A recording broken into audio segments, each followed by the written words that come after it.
Today, our topic for discussion is assessment.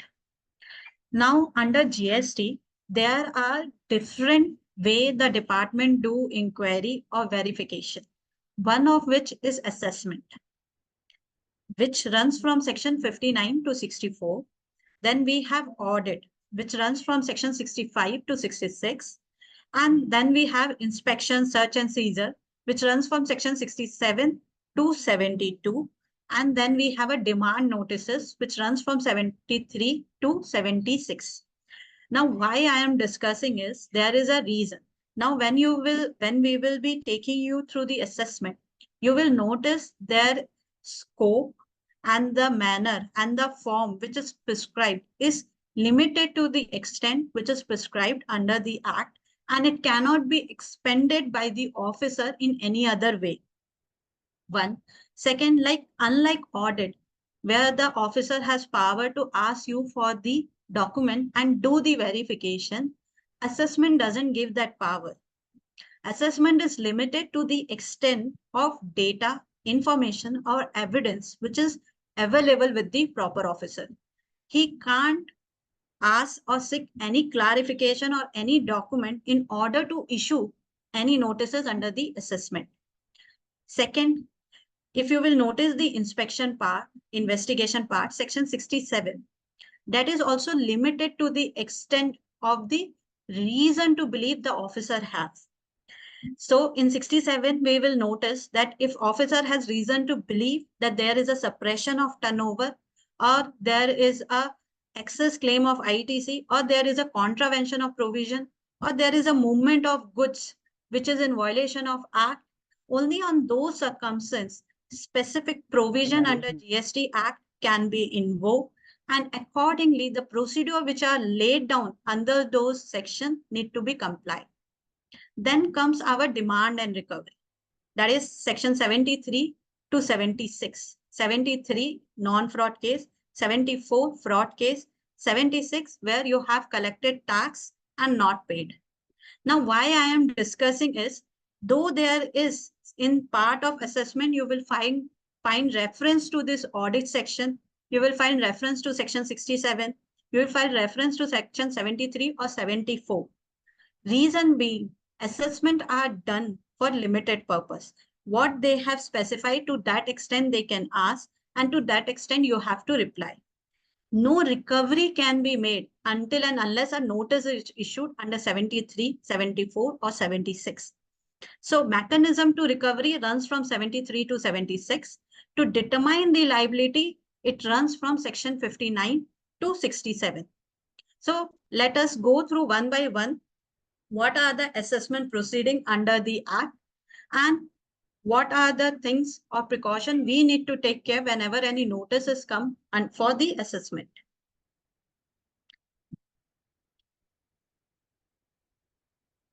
So first, let us understand what does assessment mean. As the word suggests, it is determination of tax liability. Now, as a taxpayer, we determine how much tax payable by us. How we determine? We determine by way of what income we generated, what is the supply we have made on which I am liable to pay tax. And then I check my inward part, my expenses which I have incurred toward providing those service or supply of goods. So I determine my outward supply, I determine my input tax credit eligibility, and accordingly I report the same in GST return and show what is the next net tax payable by me. So determination of tax liability and reporting of the same in GSTR 3B is what we have to look into it. Now, under Act assessment, as I told, it runs from section 59 to 64. Now, if you will notice in the chart, assessment type, I have divided into 3 categories. One is by taxpayer, which is the self-assessment. Means assessment which is done by taxpayer itself. Then comes your, which is to be done by tax authority. That is provisional assessment, scrutiny of return, and then we have best judgment assessment. Under best judgment, we have 2 categories, assessment of non-filer and assessment of registered person. And then comes the summary assessment. Summary assessment is also done by tax authority only, but it's the way the summary assessment work is little different from all this assessment. So let us go one by one and understand how those assessment operates. First part, self-assessment. Like I said, assessment is what the tax I am determining. Now, initially when the GST was implemented, it was implemented with the system-driven process. Means they have specified 3 statement or 3 returns under GST. GSTR1 for outward supply, section 37. GSTR2 for inward supply, section 38. And GSTR3, section 39. Though they came with those introduction of form implementation, but they were not implemented in a foolproof manner. Though GSTR1 is operational, GSTR2 is not, neither GSTR3. With in place of GSTR3, 3B has come into place, which they have made the return. So in GSTR1, we disclose what are the outward supply for which we have provided. It may be taxable, exempt, zero rated. Each type we specify over there. And in 3B, we give the summary of what is tax payable, what we have done zero reported, zero rated turnover, and any inward supply on which I am liable to pay under RCM, plus my ITC detail I furnish. So self-assessment comprises of my tax payable, my ITC eligibility, and my net tax payable, which what I disclose in GSTR 3B. So that is what the self-assessment deals with. Now, self-assessment, it's like you yourself is determining whether you are exempted or you are taxable, whether you are liable to take registration or not, whether you can claim ITC or not. So this is what you are doing self-assessment every month, determining what your output tax liability would be. Now, in this regard, important which comes into picture is section 155, that is burden of proof. Now, if you will notice, as we are standing in 24-25 financial year, most of us have received some or the other notices, maybe in the nature of assessment, maybe in the nature of audit or investigation proceeding. But if you will notice, as I have furnished my details, I have furnished my returns, that is my self-assess. So the burden of proof that my self-assessment is wrong, what I am saying to be non-taxable or exempt, the department has to prove why it is non-taxable or why it is taxable and why I'm not eligible for exemption. So section 155 works in the favor of the SSC as a taxpayer because burden of proof is on the SSC, on the officer to prove that what I determine based on my self-assessment is incorrect. But over here, there is one little thing which need to be taken care. If you will notice, whenever you are receiving any ITC related notice, you will noticing that officer is specifically writing that as per section 155, you are liable to discharge your burden of proof.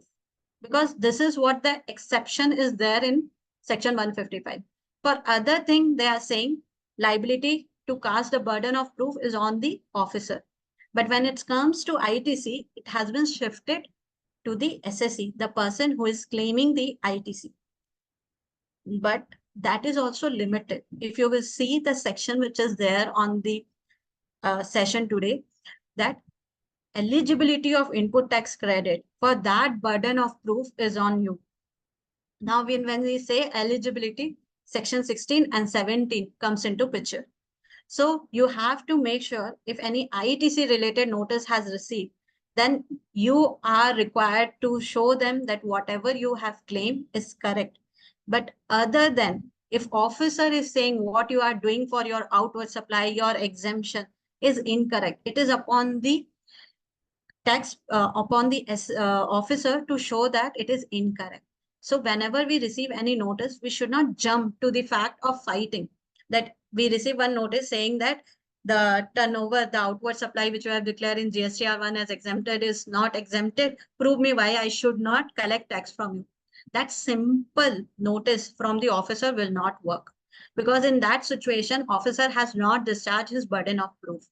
So instead of replying or furnishing your defense that why I am exempted, you should ask officer why I am not exempted.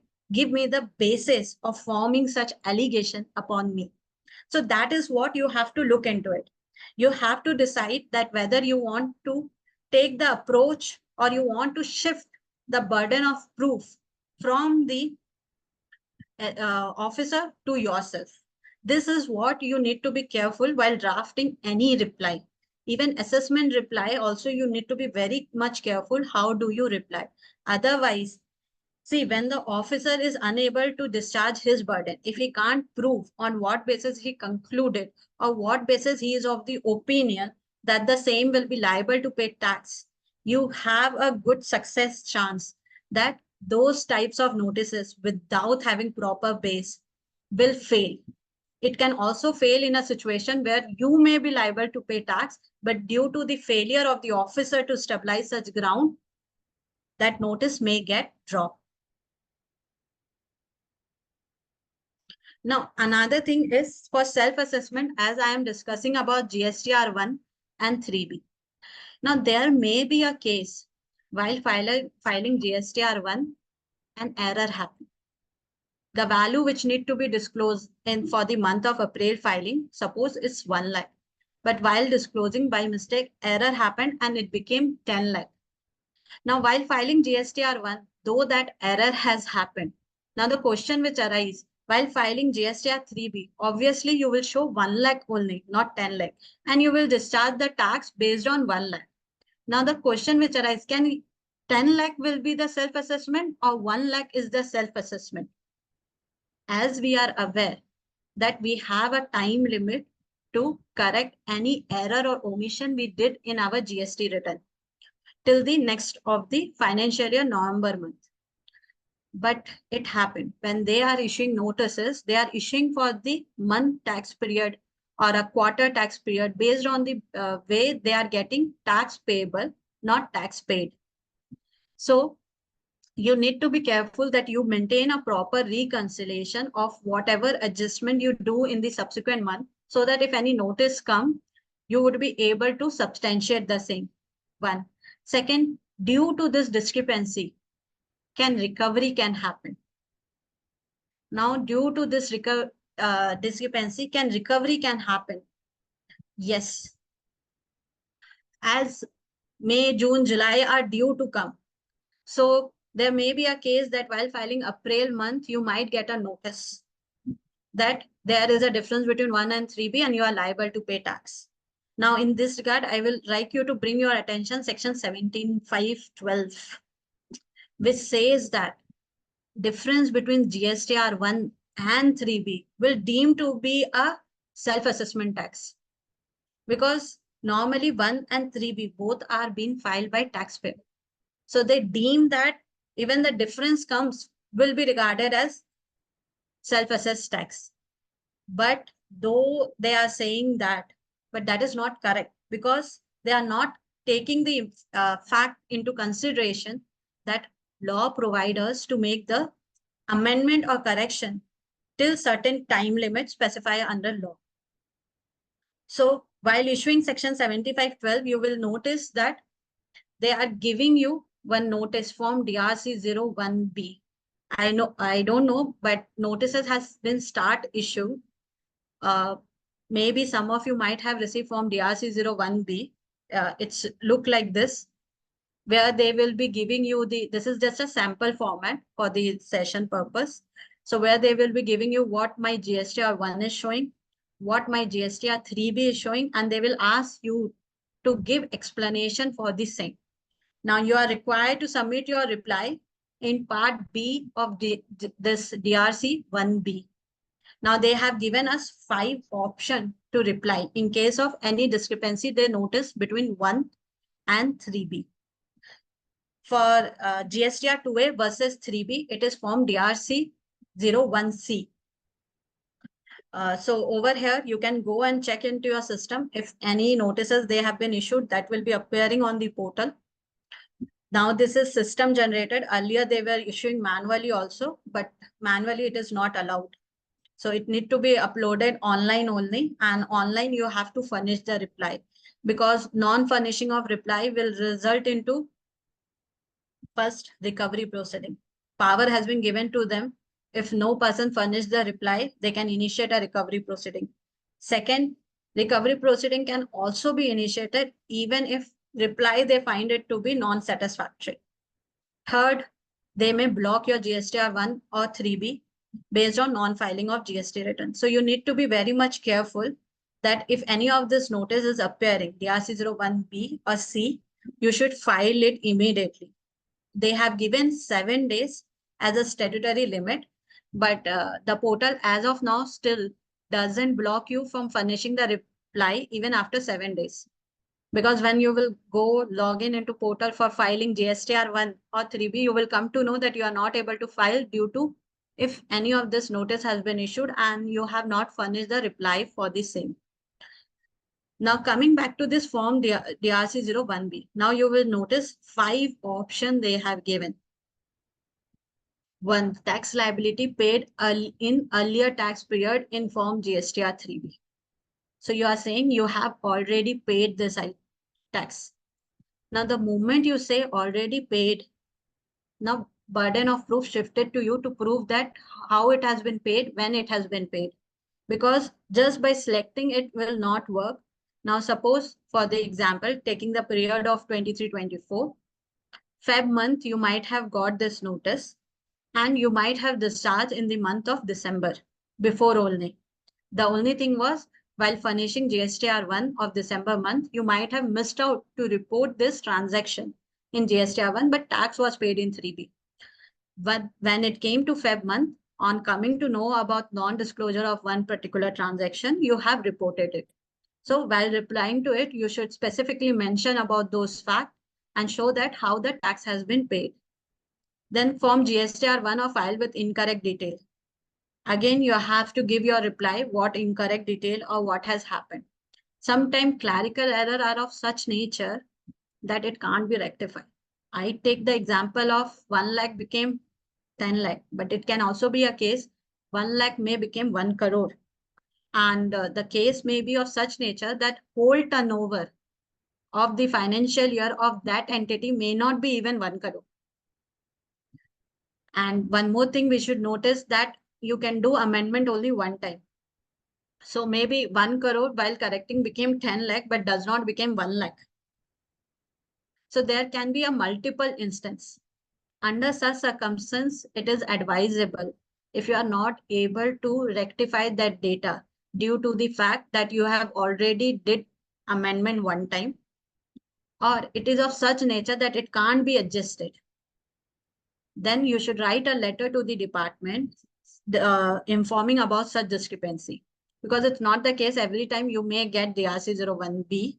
Even if you get the RC01B, it will work as a supporting for you as a defense that you have intimated this error happened with the supporting documents, so that they can't say that there was something intentional to it. Then third point, some transaction of earlier tax period which could not be declared in GSTR 1 of said tax period, but in respect of which tax has already been paid in form GSTR 3B of the said tax period, which have now been declared. Like the example we discussed in serial number 1. Similarly, it worked for serial number 3. 4. Mistake in reporting of advance receive and advance against invoice, which will happen only and only in case of service. Because in case of goods on advances, you are not liable to pay tax. Only in the case when you receive, you raise the invoice, then only you are liable to pay in case of goods. So this situation will arise in case of service. Serial number 5 is any other reason. When you feel that it will not fit in 1, 2, 3, 4, then only in exceptional circumstances, any other reason will come. But you should try to check it should fall between 1, 2, 3, 4. Any other reason how the officer is going to take, as of now, we don't know. Another important thing is, though they are issuing form DRC01B, you are also submitting your reply to the same. As of now, till no action has been taken by the officer. the chances of them accepting and chances of them rejecting, as of now, nobody knows how the same will operate or when they will take action. Because as of now, they are issuing for the period 23-24. Past year, they are not issuing. They are issuing for 23-24, for which they have quite a time to issue any notice under 73 or 74. So when they will take this discrepancy part and when they will act upon it, it's also itself is a question. However, in the law, it has been provided if officer is not satisfied what reply you have made, they have been given a power to recovery. So they will just issue you an intimation in 1D saying that I did not agree with and this amount is payable by you. So pay within 7 days. So now you need to be very much careful and you have to understand the importance of self-assessment and proper reporting of details in GST return. Now, proper reporting of GST return will only and only ensure and will make sure that litigation get reduced. So it's very important. Most of the time, people left it on the accountants and all may not be properly brief how it to be reported. And incorrect reportings will result into multiple notices. So GSTR 1, 3B, GSTR 9, 9C all plays now a major role. The more the compliance, the more the proper reporting, all will make sure that all these notices or unnecessary recovery doesn't happen.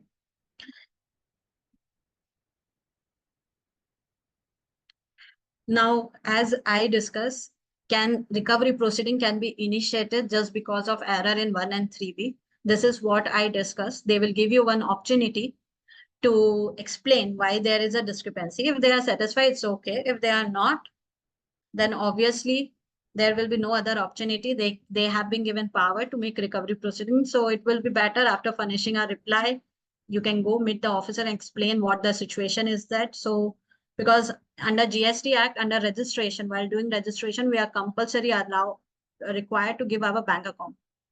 That compulsion of giving the bank account, as they have bank account, they immediately issue notices to bank account and get the account debited.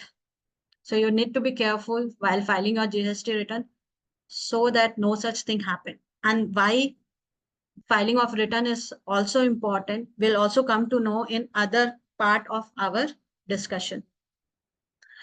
Then what you have disclosed as self-assessment, can it result into a penalty?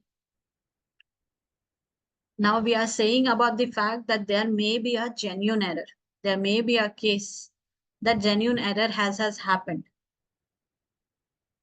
What about that? So over here, section 7311, which provides that based on your self-assess, means what you have disclosed as payable, if you have not paid, then I will impose penalty. Now, if you will notice 73 and 74, both provide me some penalty concession.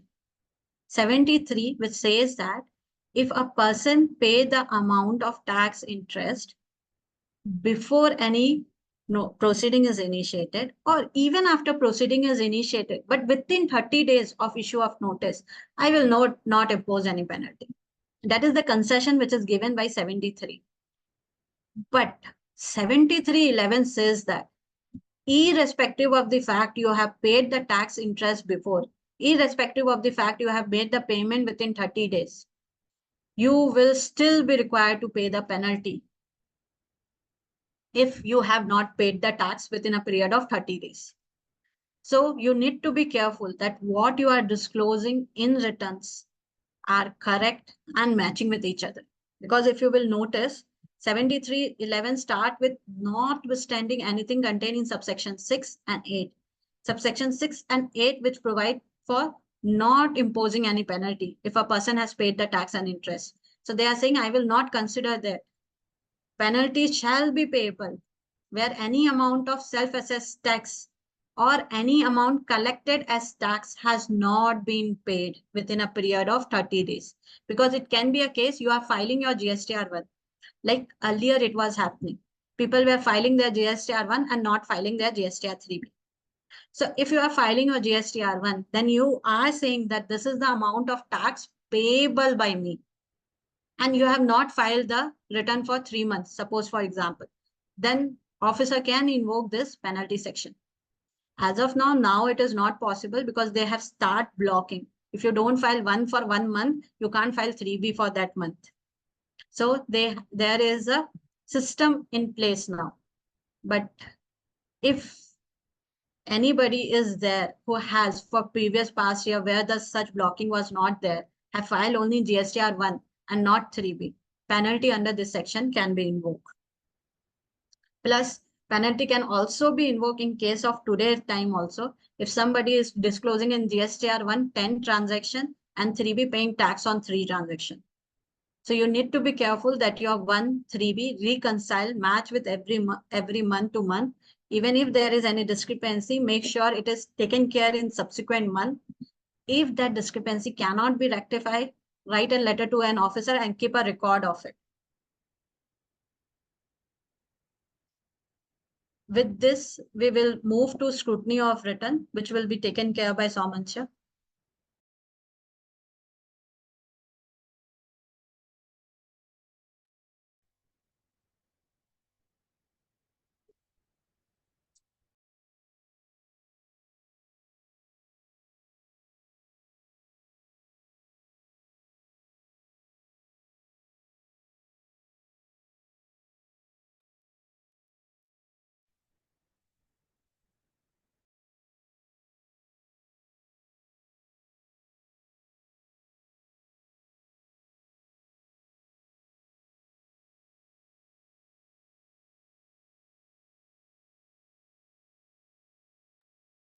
Hi everyone. Now we have gone through the self-assessment. Now through section 61 scrutiny of return, it will emphasize the importance of self-assessment. Because here through section 61, the officers are given power to scrutinize the return which you have filed based on your self-assessment.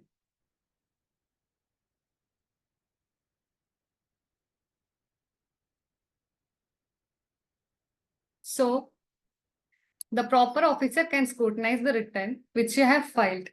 So he will verify the correctness of the returns which you have filed, whether it will be arithmetic accuracy or ratios or detailed assessment of your taxable supplies or supplies you have declared and the ITC related which you have claimed. If he finds any discrepancies, it will be issued to you via the notice name ASMT 10.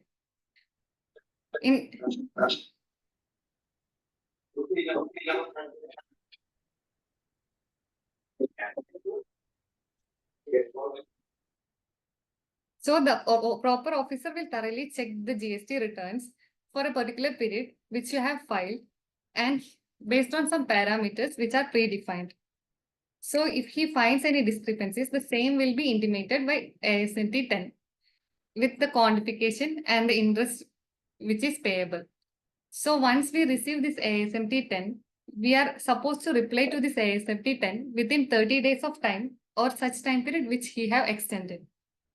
So this reply will be in form ASMT 11. And if the officer finds this reply satisfiable, he will issue ASMT 12 as acceptance of your reply. And after ASMT 12, the proceedings will be closed. But in case if the proper officer is not satisfied with the explanation provided by you, he will initiate proceedings under section 65, which is audit, or 66, which is special audit, or section 67, inspection, search and seizure.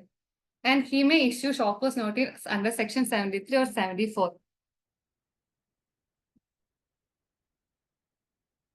So here we have said that the scrutiny of returns will be done by the proper officer. So here return means GSTR 3B, GSTR 9 or GSTR 4, which are returns we are filing on time to time basis, and some related documents which will be the statement in form GSTR 1, GSTR 2 way auto populated, your e-way bill portal details, e-invoice portal details such as.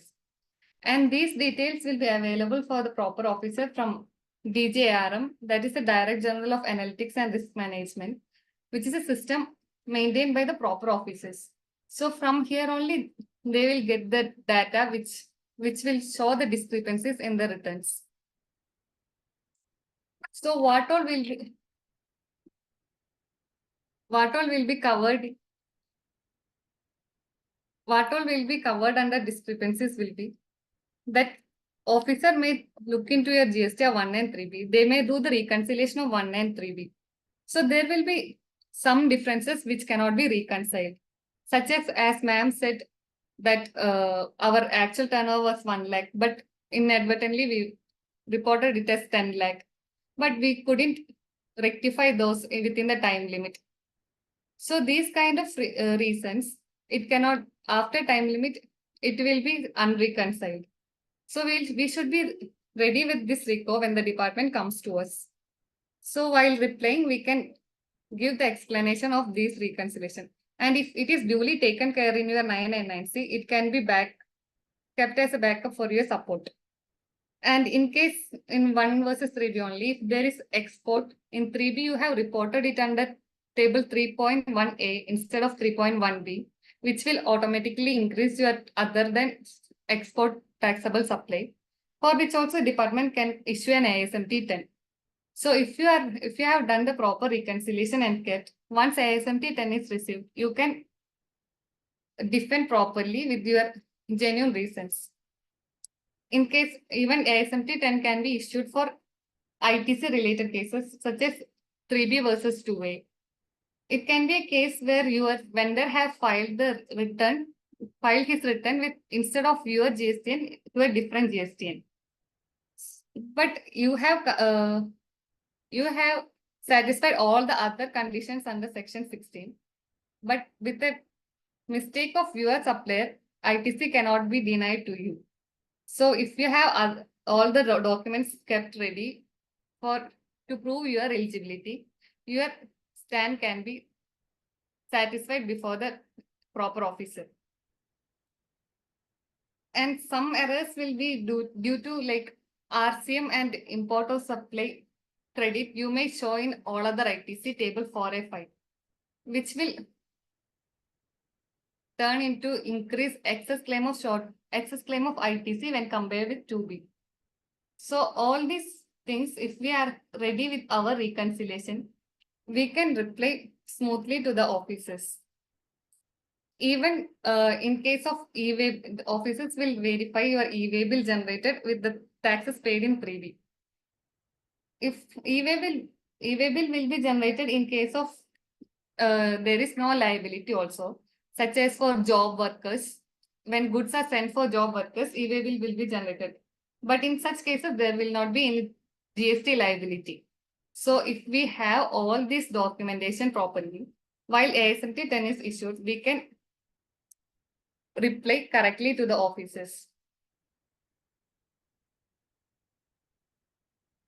In some cases, officers may issue ASMT 10 where they haven't shown the discrepancies or they haven't discussed anything about the discrepancies. They are just asking for some documents. Whether the officers can ask for documents through ASMT 10? No, because the officers are only supposed to verify the correctness of the returns we have filed and the documents available with him. So he is not supposed to call for any documents from the SSC through ASMT 10 or through scrutiny of returns. And an officer, if he has selected one period for an SSC, he can issue multiple ASMT 10 for multiple issues, or he can issue consolidated ASMT 10 for all the issues together. And as we said and as we discussed, this is a limited scrutiny where he can scrutinize only the documents available with him, so that he cannot call for a personal hearing in under section 61.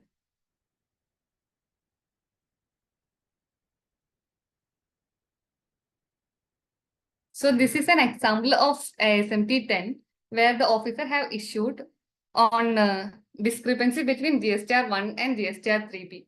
So he have taken month-wise details of tax outward supply declared in R1 and 3B. So he have found some differences where it is shown as in 3B we have declared short turnover and paid the tax. So it can be a reason as we discussed earlier, either it can be a typo error or maybe tax have been paid before in previous period and the same have been disclosed in current period. Or it after this in GST 9 we might have paid through DRC 03. So what appropriately we should reply to the officer.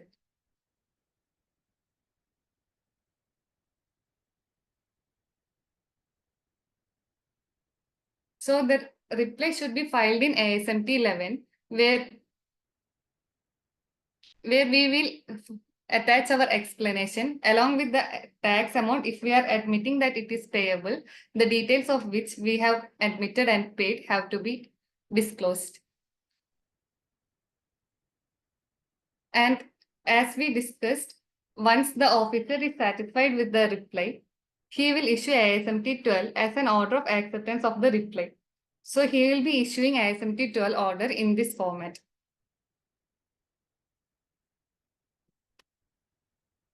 So to summarize, how the procedure happens under scrutiny of return section 61 is, once the discrepancy is noticed, the officer will issue a ASMT 10 and the taxpayer is supposed to respond within 30 days or the time limit which have been extended by the officer. And if the taxpayer have responded, if the officer found the response as satisfactory, the proceedings will be concluded by ASMT 12. And if the taxpayer didn't responded or the response of the taxpayer was not satisfactory, the proper officer may take further proceedings under section 65, 66 or 67 or 73 or 74.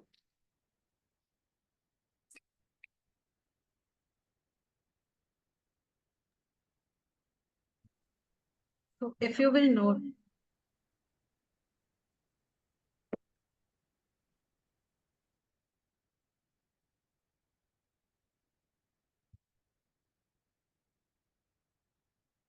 so if you will see that when Somansha was discussing, she was focusing on the fact under that 61 coverage is only limited to data which is available with the officer. Under this, the officer is not empowered to ask you any documents.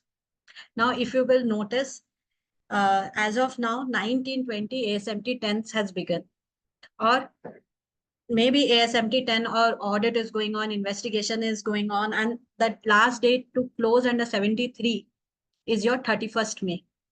So multiple ASMT 10 scrutiny of return notices they are issuing now, and they are giving you the time limit, which is also below 30 days. Act provides for 30 days time limit that they can't reduce it. What they are bound to give, they have to give. Now, this you can use as an opportunity as 31st is the last date. ASMT 10 if they are issuing. If reply is clear cut, you go ahead and reply it. Otherwise, if they are giving you 7 days, 10 days to reply, you can still go and ask for additional time. By way of seeking additional time to reply, you will take from their hand the power to issue notice within the time limit. This is one way you can use by borrowing some time so that 31st may get over. The moment that 31st may get over, they can't do anything under 73 for this 2019-20. So you need to be but careful. It's not that officer is sleeping and he is not aware of the time limits, but the way you address the notice, the way you reply will show how you can go ahead. Okay. Another important thing is you should keep in mind this is only limited to data available. Why we are stressing on the data available with the officer is we have seen the notices where officer is asking to submit the document. It has happened in the situations where they have issued ASMT 10 seeking documentation. Not talking about any discrepancy they notice. They are asking me, you have shown exempt turnover, give me the document. You have reported export, give me the document. They are not authorized to seek document. They can write to me for the fact that what GSTR1 exempt turnover you have shown and what exempt turnover you are showing in GSTR9 is not matching. that discrepancy, they can question me. But by way of the scrutiny of return, they can't challenge my self-assessment and can't ask me to now to substantiate whether you are exempted supply or not. Reason being, if you will notice, when she was discussing, she said about that if he is not satisfied with the reply furnished by you, then proper officer has a huge options. He can give your files for audit. Okay, in audit, they have a power to do the verification, but in scrutiny, they can't. Then second comes the investigation 67, where they can refer your file and say that it seems that he is suppressing some turnover or he is doing something which is not proper as per the law. Or he can issue directly a notice under section 73 or 74. But whatever he does, he has to substantiate. By scrutiny, he is just talking about discrepancy, that's okay. But the moment he take the things above scrutiny, then again, like I discussed, burden of proof is on him to stabilize that what he is saying, on what basis he is saying. He has that reason to believe that this is the situation. He can't basically say anything that there is exempt. You explain me why you are eligible for exemption. That type of notices cannot come under assessment. Why we are stressing again and again, because these are now system generated notices. Multiple notices they are furnishing on GST portal. We need to know what we need to reply, to what extent we need to reply. Because if we don't pause it, we will be unnecessary inviting them, unnecessary furnishing of information, which will result into your problem only. May things start with something and end with another thing. So you should be knowing what to be replied, because there are cases where we ourselves also reply that this is not covered under the scrutiny and you can't go ahead.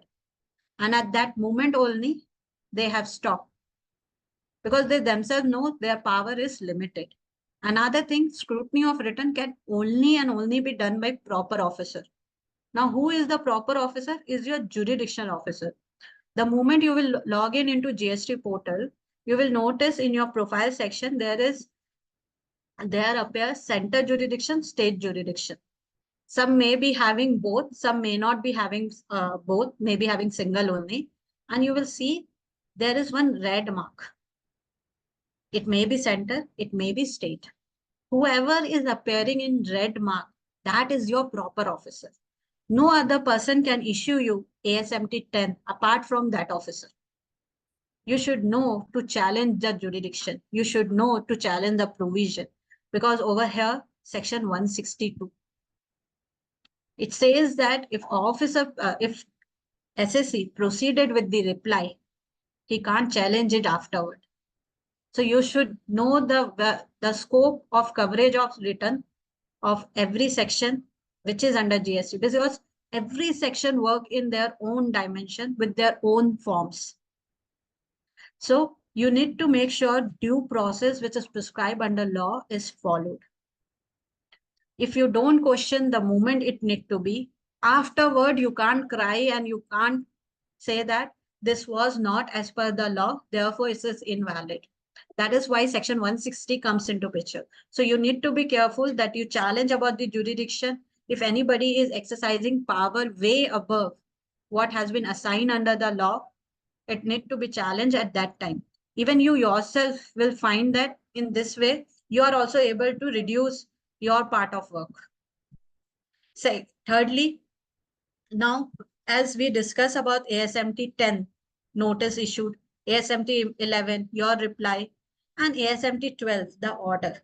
Now, we have noticed that multiple time of ASMT 10, we have submitted our reply in ASMT 11, but we have not received ASMT 12.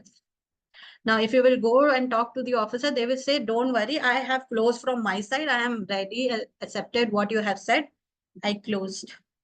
But you should insist the officer to issue ASMT 12. This is very important. You should not leave that, okay, officer is satisfied, he is closing the case, no problem. Now, what happened? As we know, there is a parallel proceeding allowed under GST. Maybe when doing scrutiny 1 versus 3B, 2A versus 3B, whatever may be the basis on which they have issued, they have accepted, but they did not conclude it. So based on that reason, the proceeding, if initiated by another officer, that officer will say you don't have the conclusion.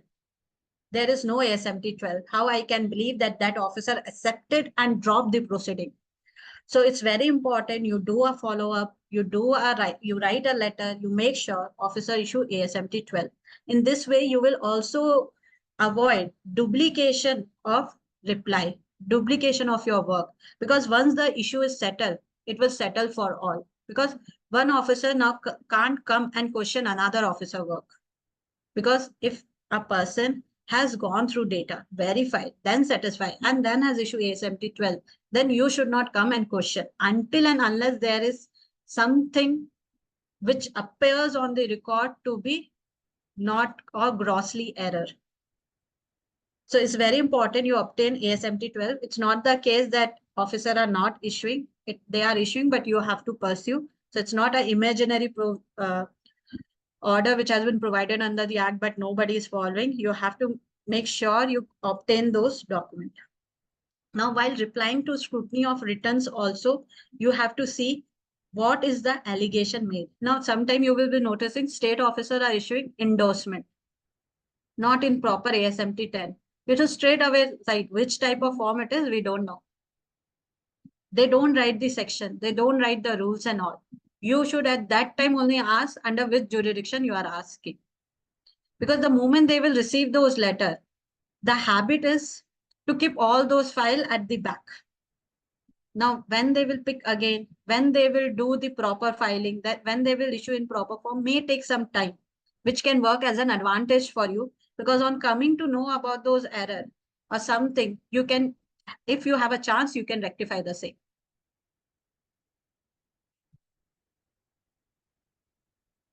Now, 1 versus 3B, we have to see what type of error.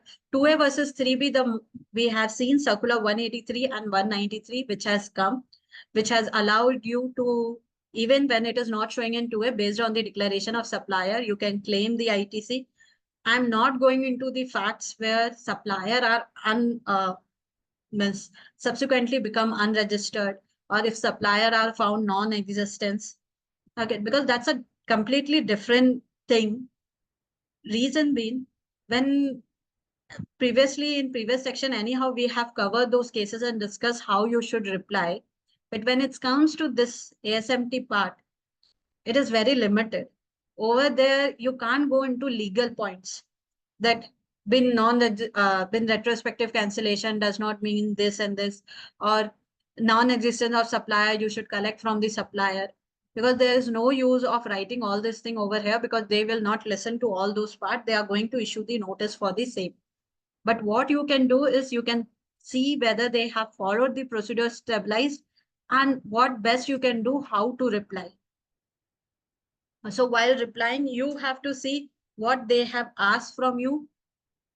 Accordingly, you have to give your reply for the same.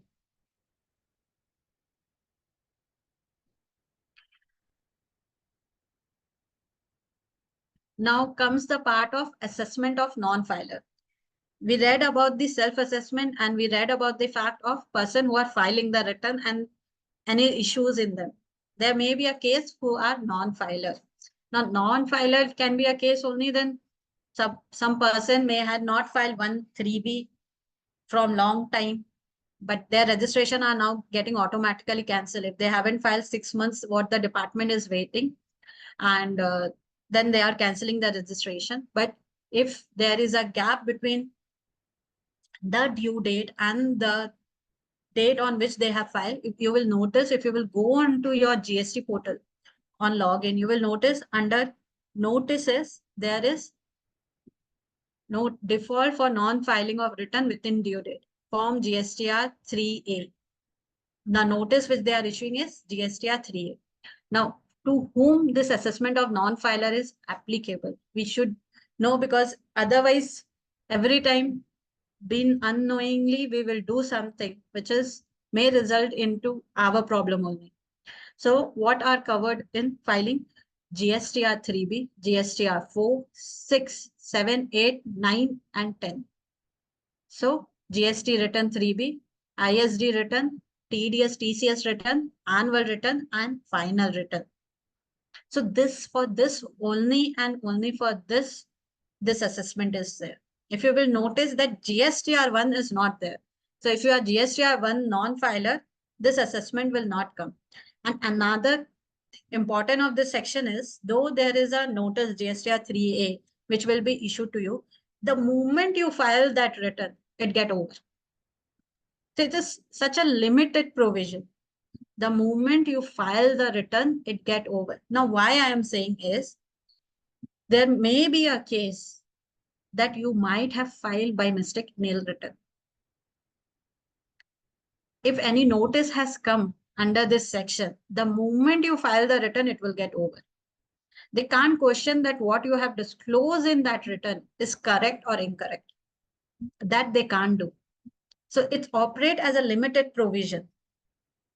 So even though you file the nil return, then also this assessment will get closed. But if you have not filed your return after receiving the notice or after receiving the order, then they will pass a best judgment order. So they will wait for you. They have given 15 days time to file the GST returns. If you don't file within 15 days, then they will pass an order whereby they will say this much of liability is payable by you. You have not filed your return, file the return and pay it. Whatever the liability they decide is best to their judgment. But best judgment does not mean they can take any figure or any amount. That should be reasonable. Like most, if any one of you have received, you will notice most of the time they refer to same month in previous year. If I show you one example, the moment, if anybody is a non-filer, you will notice that they will issue for same month of previous year. Just for this example, over here for August 2018, return was not filed within 15 days of receipt of the notice. Now, if you will see that this is what the order they have issued, where they are determining what's the tax I'm liable to pay. Now, order has been issued for August 18th. But if you will see, the figure they have taken is based on August 2017. Most of the time, best judgment they try to do in this basis, with this regard to the fact that there can be decline to the business, there can be increase to the business. They don't do any other ratio. So they will take the previous month of the same month of the previous year. They will calculate the value. Based on that value, they will do 10% addition and they will ask us to pay the tax.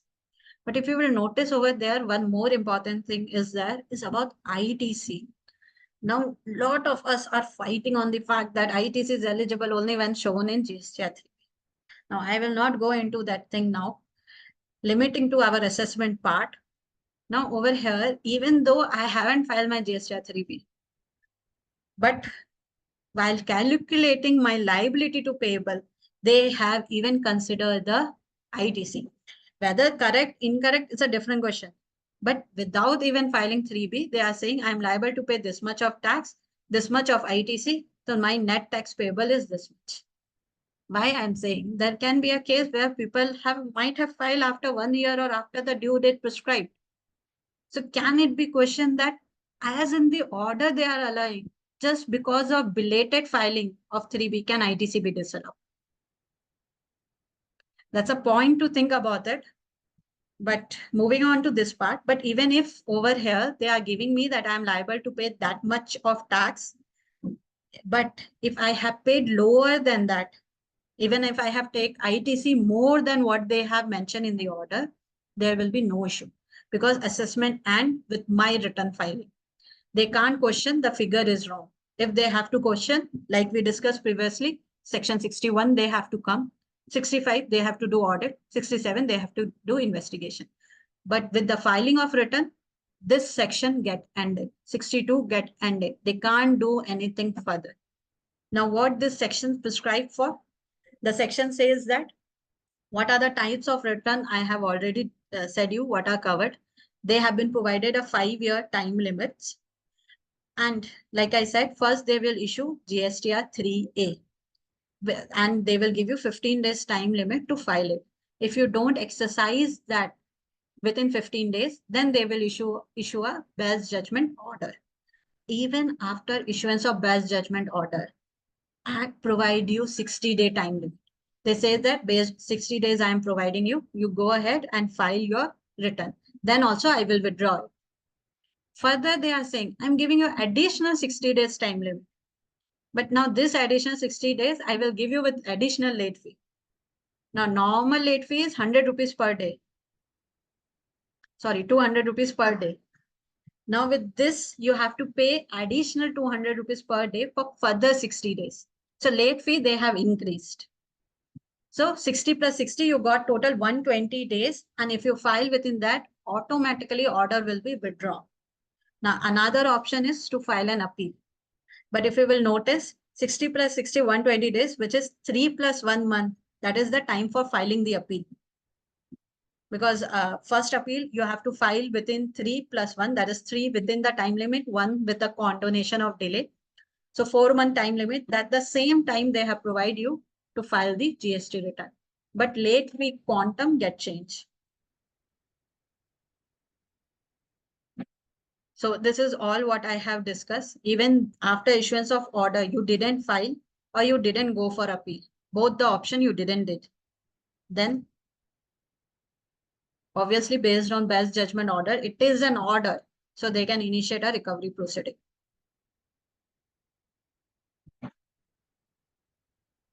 This is the procedure which is followed. They will issue GSTR 3A. If you file the valid return, okay, nothing will happen. If you didn't file the return, now valid return, I already said valid return is the return which you are filing. There is nothing called proper tax disclosure, proper ITC availment, that all checking, nothing will happen. So once you file the return, it's over. If you didn't file, one more opportunity, they will give you an order and they will ask you to file the return. 60 days is a time limit. Even then you don't exercise, you have further 60 days. Even then you don't exercise, then recovery proceeding will be initiated. But the moment you file, chapter get closed under this assessment. Now, assessment of unregistered person. The way I discuss for assessment of non-filer, that with the filing of return, assessment comes to an end. Similarly, in assessment of unregistered person also, the moment you take registration, it comes to an end. So the moment you get any notice, you should take registration, you will be out of section 63. Okay, so over here, what are the circumstances? Obviously, as we are talking about unregistered person, so we are talking about the person who are liable to take the registration, but have not taken. But there are situations where cancellation of registration has happened. And cancellation has happened not by the SSC himself, but by the officer. Where the officer has cancelled the registration, maybe due to non-filing of return, he is saying no nil returns has been filed, or he is saying from 6 months from the commencement of business, or he is saying that no return you have filed for 3 months or a continuous period of 2 months, or where the registration has been obtained by fraud. So under those circumstances, officer has been given power to do the cancellation. Now, this cancellation by officer is specifically covered over here for assessment of unregistered person. Because when we just listen unregistered, we understand the person who is liable, not taken. But even the person who was registered and whose registration got cancelled, now he is again required to take registration. Because he is doing business, he is providing supply, which is taxable under GST. Registration happened due to cancellation happened due to non-compliances. But it doesn't mean that he is not liable to obtain registration. Accordingly, that person also fall under assessment of unregistration person. Now, another thing which also arises is, what about the cases where there may be a case where I'm liable to take registration, but my date of liability to take registration and the date I have taken registration, there can be a gap. There can be a gap of 3 months, 4 months, 6 months, whatever may be the case. Can that period means before registration period, can it be fall under assessment? In my opinion, it can't, because the moment I take registration, assessment of 63 ended there, because that's what the chapter heading is. That's what how the section is saying it to us. So that is what you need to take care. Who are the person not covered? Obviously, registered person are not covered. The person who himself had got cancelled or suspended registration, whose registration are on suspension. So if you will notice, suo motu cancellation is not covered, but registration cancelled by the officer is specifically covered. So you need to be careful, because under this is also a one part of best judgment assessment. So similarly, the way the notice and order is issued under assessment of non-filer, similar power has been also provided to issue order for unregistered person.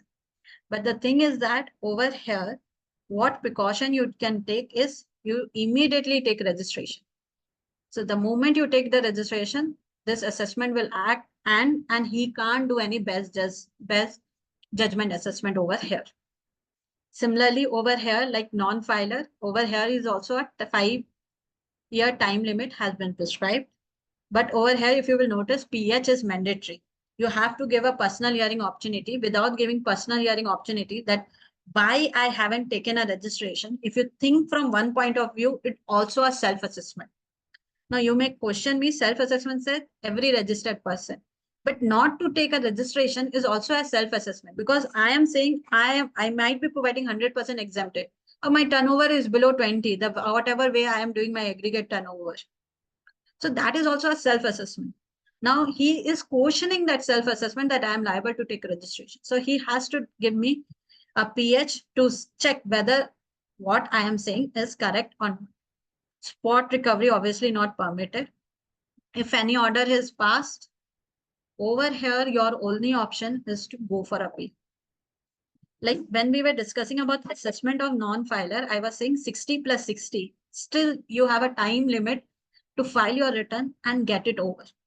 But when it comes to assessment of unregistered person, once the order is issued, there is no other option than to go for appeal. There is no extended time that after the order, you will take the registration, it will get over. No. So you have to go for appeal, and then only it will be decided whether you are liable to registration or not. Even one more thing I want to highlight over here, when I am discussing about unregistered person assessment, we should not think from the point of view of outward supply. Most of the people will think, okay, my outward supply should be taxable, or my aggregate turnover above should exceed the threshold limit, then only I'm liable to register. But there are inward supply which are specifically covered under RC. Because if you are receiving any service or goods which is specifically covered under section 9.3 or 9.4, then you are liable to take registration, even though you are not providing any outward supply, even though you are below threshold limit. Though there are certain exemption, and as of now, I'm not discussing about that exemption. Threshold limit exemption are applicable even in case of RCM also. But if you are liable under RCM, then also this section can be invoked, and you can be made to take registration and pay the taxes. So what's the procedure over here? Now, if one more thing, if you will notice, whatever assessment we are discussing, everywhere it need to be done by proper officer, jurisdictional officer. You will not see anywhere in assessment mention about audit officer, enforcement officer, or investigation officer. This whole assessment proceeding is the responsibility of proper officer, which I already told who is the proper officer and where you can look into it. Then obviously proper officer, as over here, he is going to do assessment of unregistered person. He has to first take assignment from the commissioner. He has to say he has reason to believe that that person is liable to pay tax. He is liable to obtain the registration. Then he will issue an intimation saying that you are liable to take registration. You haven't taken the registration. What his reason for ground, he will mention over there. Based on the receipt of notice, you will given an opportunity to present your case. if any tax is payable, that will be determined. If no tax is payable, if he accept, it's okay. If any tax is payable, then he will issue an order saying that you are liable for registration, you are liable to pay this much of tax. And after this, you have the option either to file an appeal or otherwise recovery proceeding will be initiated. So if you will see this, it's more or less work like an adjudication proceeding, but it's not an adjudication or proceeding. It's look like there is a notice, there is a hearing, there is an order, but it's an assessment which need to be specifically carried out by proper officer. Now with me, Praveen will be taking about the provisional assessment.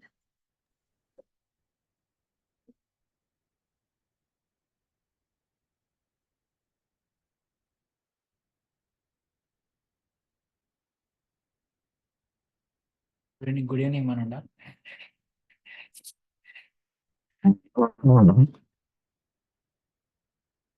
After assessment by the taxable person, if the taxable person is unable to determine the value of the goods or services of both, or the rate of tax to be charged to be charged, so he can so he can so he can approach the proper officer regarding the what is the value of the goods or services that he is providing, or the rate of tax that he has to charge. So the taxable person has to request that regarding this, that he is unable to determine the value of the goods or services or the rate of tax. So that will be determined in ASMT 1. So in that ASMT1, he'll request that, so that whatever the goods or services which he is supplying, that goods or services, he is unable to determine the value of the goods, or he is unable to determine what the correct tax rate for that goods or services. So after receiving that the request from the taxable person, the proper officer within 90 days within 90 days, he'll issue one provisional order regarding that he has to follow he has to follow this much of the tax rate, and he has to value the goods goods or services and the value that he specified by the proper officer.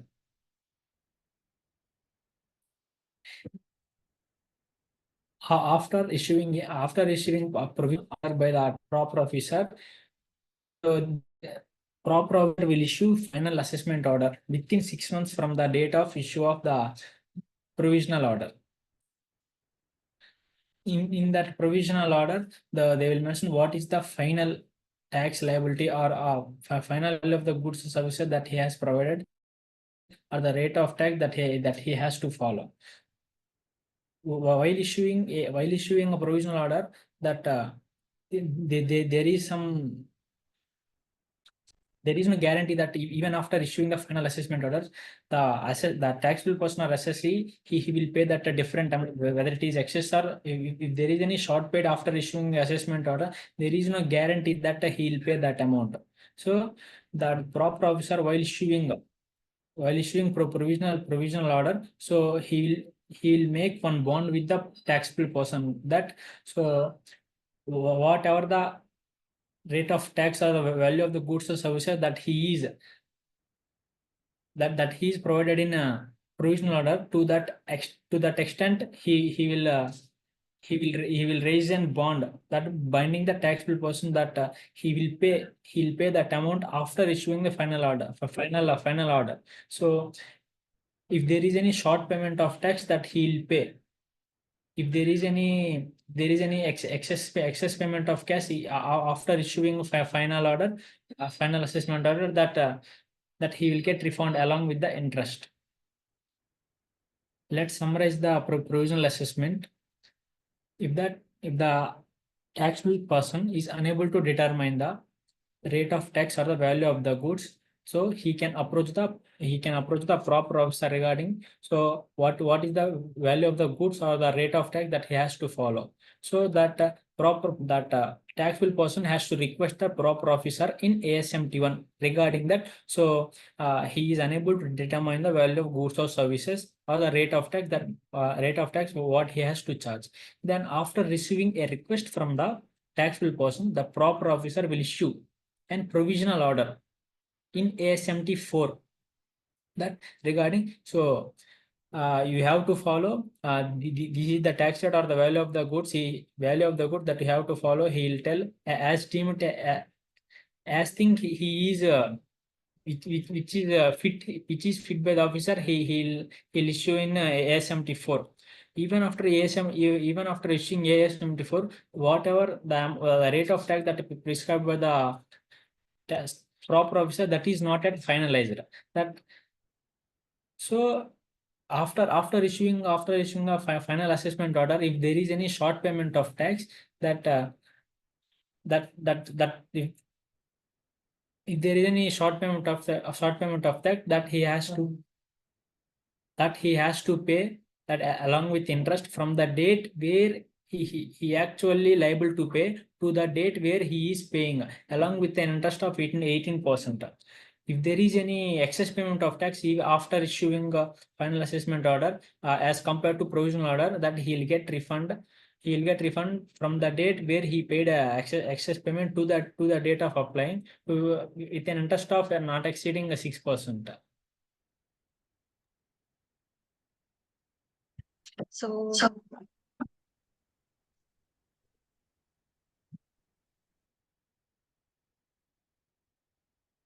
as discussed by Praveen, provisional assessment is basically opted by the persons who due to the case of value or rate issue.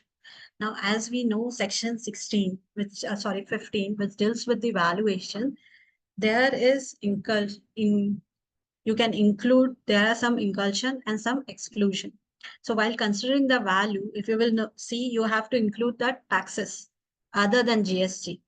You have to look for subsidy part, interest or penalty or late fee which you are charging over and above the consideration part. Though whether it will be form part of the value or not, that is where the taxpayer refer for provisional assessment. Now in this, obviously first they will provisionally decide of how much tax is payable, and then they will give us the final assessment order. But the thing is that if final assessment order where the tax payable comes more, now provisionally they asked 1 lakh and finally they decided 1.5. I am liable to pay interest at the rate of 18%. Now, why I am saying this is from the date of liability till the date I am paying that differential amount, I am liable to pay interest at the rate of 18%. But when it is vice versa, where amount determined is lower than what I paid, you will see they are giving me interest at the rate of 6%. Now, when liability of interest to be determined, it to be determined for payable part from date I'm liable to pay to date I paid. But when it comes to refund, for refund, it doesn't operate, even though lower rate, 6%, but it doesn't operate from date of payment to date of receivable. It works from the fact that I have to do refund application. After refund application, officer has 60 days time to pass the order. After issuance of order, if I don't receive the refund, then only the interest part kicks in. So just bringing out that comparison, that how the provisional assessment is worded, liability has been determined at the 18% interest. And when it's refund, it is 6%, and that also not from the date I paid. So anyhow, who has a provisional assessment, they have to see based on the valuation wherever they have doubts. So they can write down to the officer and get the assessment order. Now, another part of it is a summary assessment. So summary assessment talks about the fact is where the officer, if you will notice over here, proper officer can do this assessment only and when he has the evidence. Now, only and only when it has evidence, why I am stressing this up is reason being over here, it is not worded like any other section. It is not the case where he has reason to believe. It's not that he is of the opinion that tax is payable. It is like you have something evidence. So it is more than suspicion, but less than a evidence. So it is in that way. So he would be having something in his position which he believed that a person is liable to pay the tax. Now, based on this evidence, then obviously he has to take the permission for additional and joint commissioner, and thereafter only he can issue the order. Now, if you will notice over here, there is no notice has been issued. There no opportunity has been provided to explain why I am not liable to pay tax. Directly, an order has been provided under the Act. So, officer will issue me an order saying me I am liable to pay this because it is based on the evidence. It is not he is believing that there may be some liability. He has something which shows there is some liability. So based on that, he will issue the order. But with the order, it doesn't mean I'm liable to pay tax. This provision provides that after receipt of the order, SSE can write to the Joint Commissioner and Additional Commissioner and say that I'm not liable to pay this tax. Or that I'm not liable to pay this tax, or there may be some error what he has passed on. So he can write to it, and then Additional and Joint Commissioner can withdraw such order. If you will notice, there is a withdrawal of order power is given. No notice, no hearing, assessment order, application need to be done by taxpayer, and order withdrawal will happen if officer is satisfied. And with the officer satisfaction, now it's all depend. Maybe it may be a case that we may be saying that it will not be this value, it will be this value. And accordingly, a proceeding under section 73 or 74 will happen. So over here, withdrawal of order happened. If you will notice the assessment which we discussed, 59, self-assessment, 61, in 61, if you will notice, there was a case, there will be first notice. There is no hearing provision in section 61. Once notice is issued, you have to reply, order will come. Then comes our 62, assessment of non-filer. Over there is also notice provision. But if you will notice that notice provision is not in the assessment. It is coming in GSTR 3A, which is a different notice. There is no notice provision in section 62. 62 only specify for the order. Then comes section 63, assessment of unregistered person. Over there is also notice is there, then order is there. Now over there also order can be withdrawn, like 64. So there is a provision like withdrawal of order once you file the return over here based on application. So based on application, officer will withdraw the order and will follow the proceeding under 73 or 74. So this is what the gist of the procedure, that based on the evidence, he will take the permission from JC or the ADC and then determine the tax liability and issue the order. You have a time limit of 30 days to reply to JC, based on which it will be decided whether assessment order is final or application should be withdrawn. If application is to be withdrawn, then SCN will be issued based on what you submitted, that you are going to cooperate. This is what my liability is, how it to be determined. So with this, we comes to the end of our assessment proceeding. Now, if anybody have any question, they can ask for it.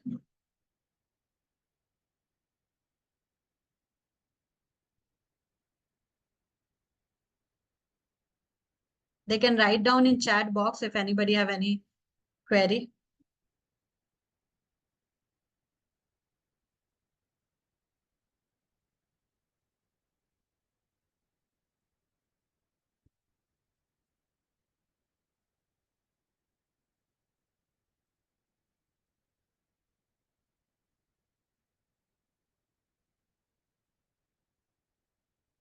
If nobody have any query, it's fine. We'll move to our next part of the session. If audit is conducted under 65(3), can officer consider ASMT notice also? Now, ASMT notice also means what you are trying to say is audit and scrutiny happen together, or there is one issue which has been arised in audit has also been stated in ASMT 10. Sir, you can unmute and ask your query. See, actually, my concern is, suppose when you are issuing a notice in ASMT 10, say for example, ITC mismatch, and which we have replied and the officer is satisfied. Can it be again taken up in that audit also that there is a mismatch in a ITC? Excess claim of ITC?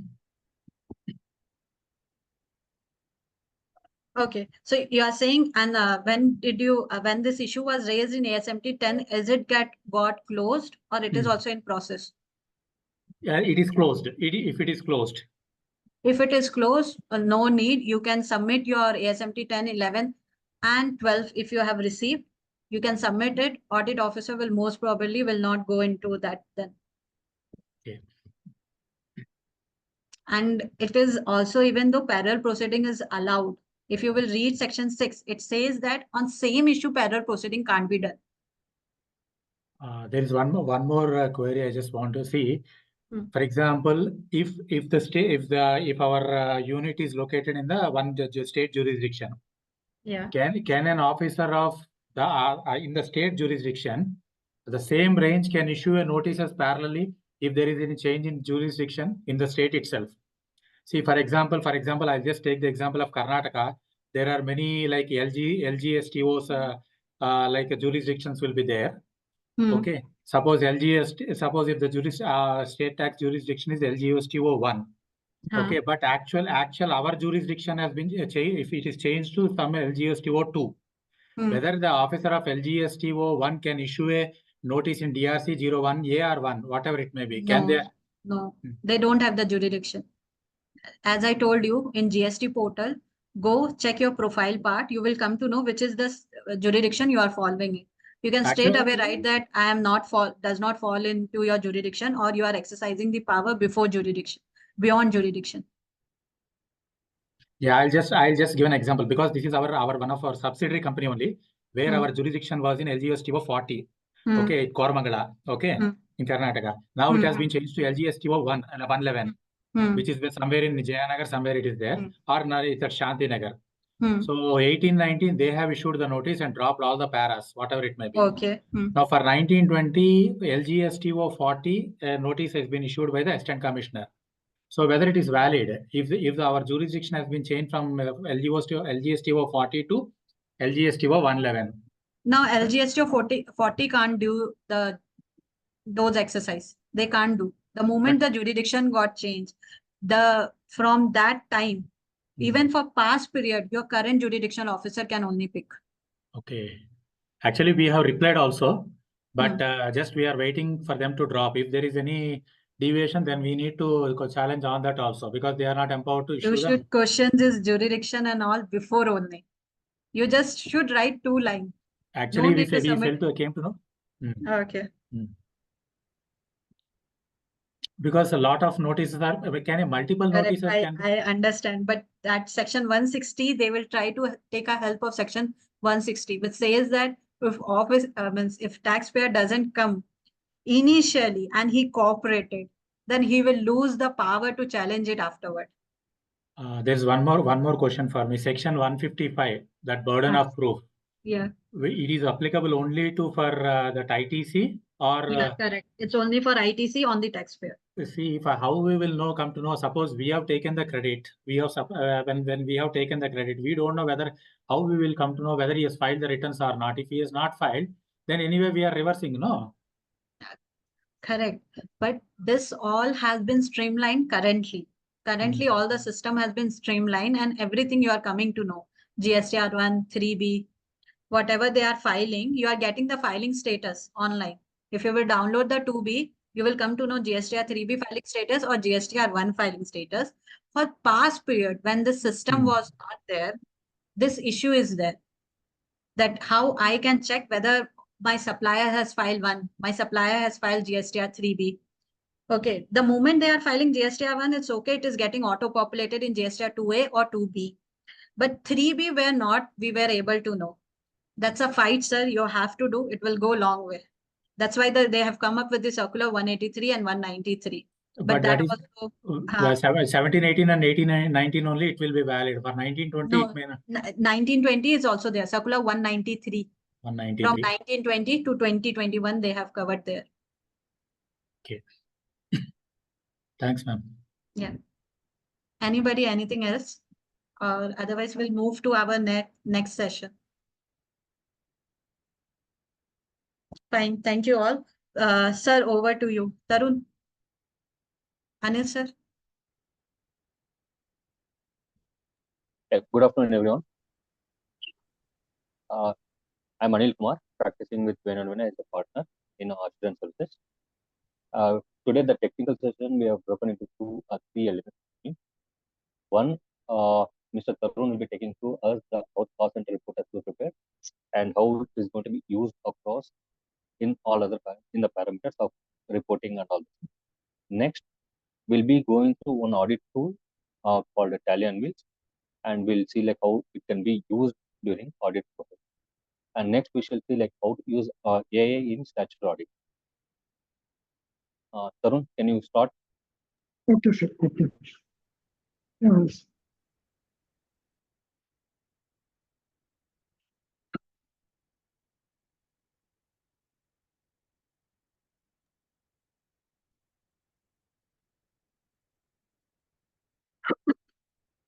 Hi to everyone.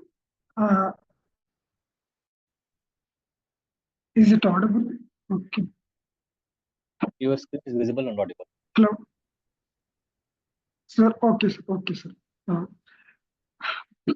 Hi to everyone. Welcome to tech session. And today's topic is agenda is cost analysis exception of multiple branches or a single branch from Tally to Excel. And we will do some data cleaning, and I will show how to analyze the data which we are extracting from Tally to Excel by doing these pivot tables. And first we will go with a problem. When we are extracting any sales, purchase, or trial balance, or any reports from Tally in traditional way, it will take a lot of time when we are converting to Excel format. So to make that reports in less time, we are going to use some Power Queries by using Excel Power Query. We are now going to extract cost analysis report. First, you all know what is cost center, so I'm not going to that one.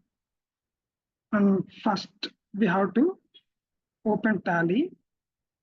I will close this one first.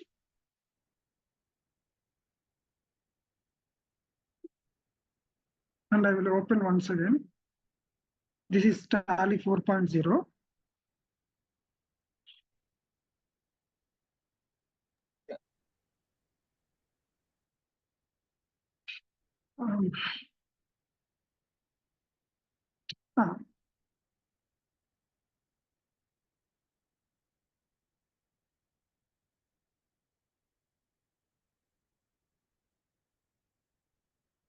Okay.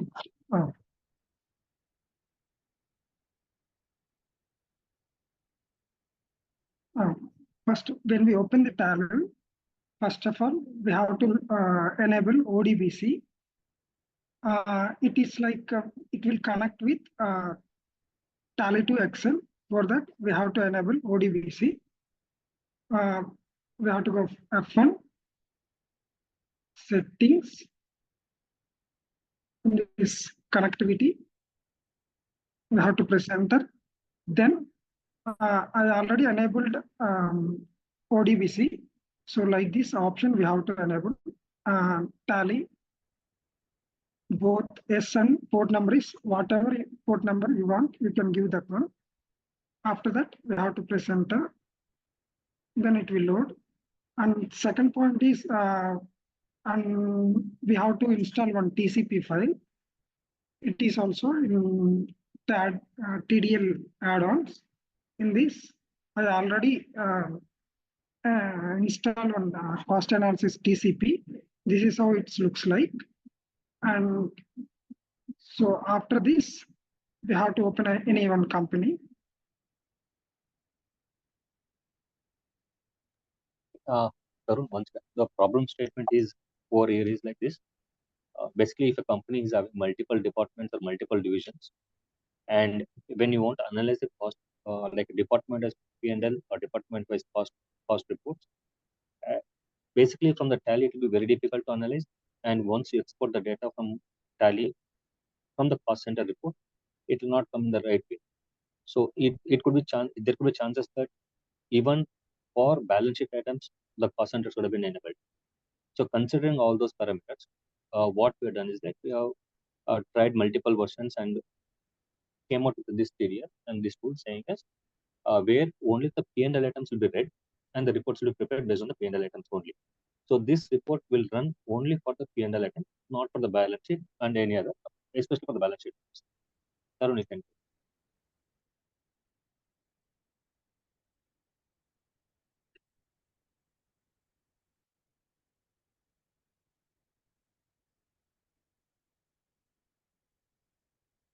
I opened one tally. In this, we have to go this MIC reports and cost analysis report. Here we have to give dates. For this, I will take 2 to 3 months data only.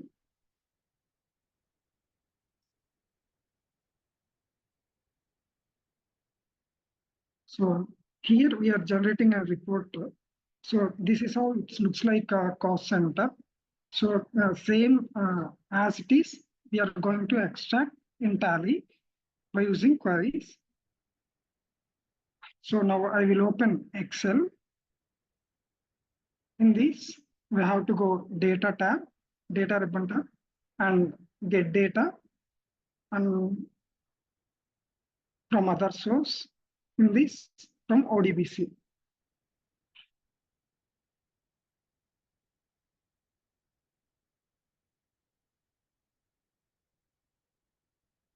So like this, it will show.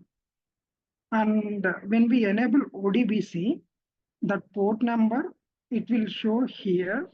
This is what when we are enabled port number 8000. And here also we have to select this ODBC. After this, here we have to paste that select query. So once again, I will show you from first onwards.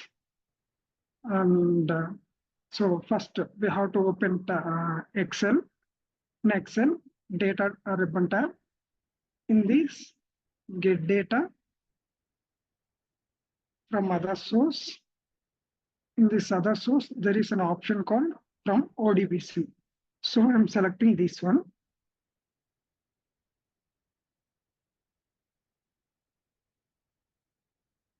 In this, we have to select tally ODBC 8000. Then I have already written one select query. So I'm going to copy paste this one here. So this is how it looks like. So I'm just copy pasting. See, this is how we have to copy paste. Then, okay.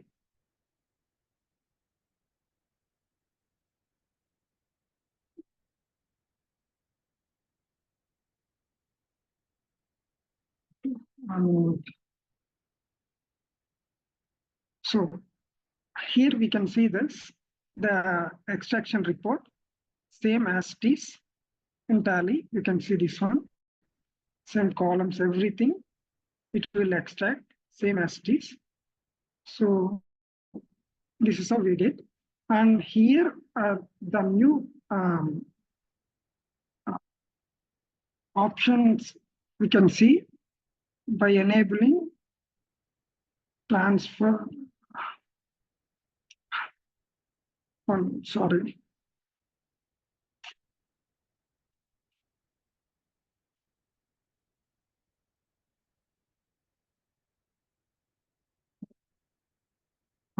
Here we have to click transform data, not load and click.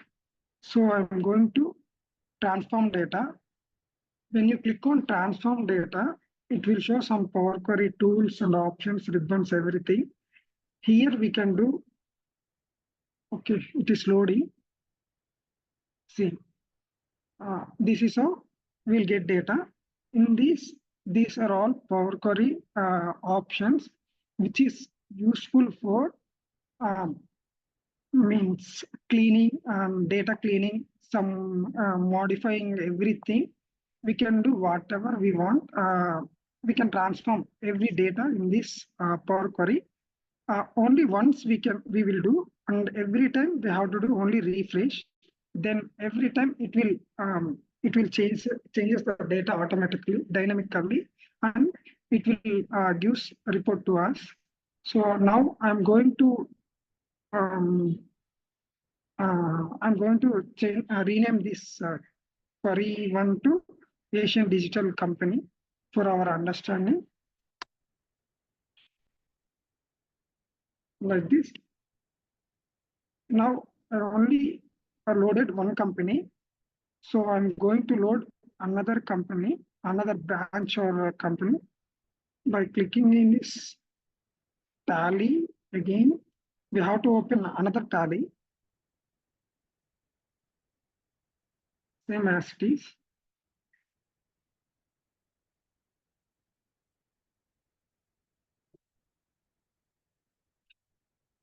When we are working with the multiple companies, when we want to extract multiple, we have to open multiple tallies.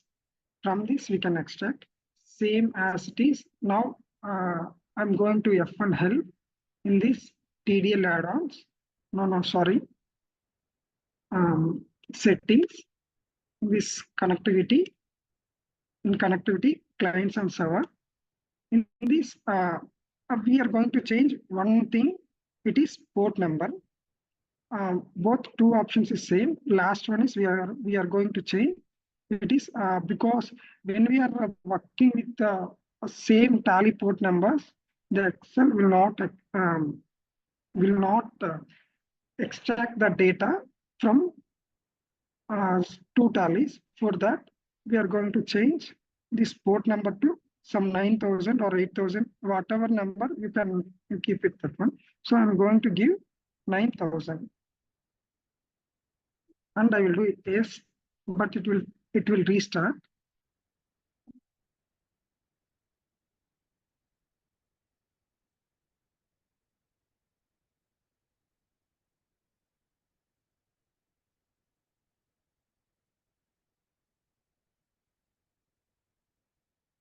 Now this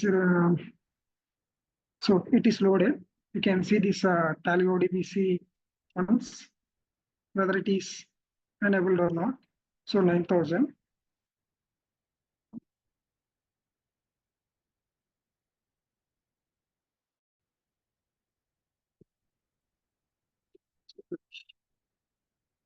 Again, I am going to take another data, specifies path, and same as it is.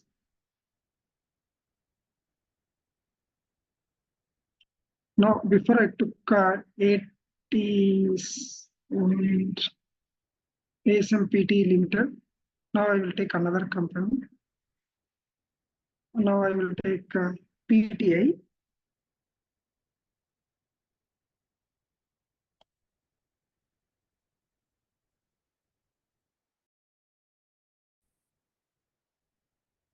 And same as it is, I'll go to MISC report. In this cost analysis report, here I will take April to July month.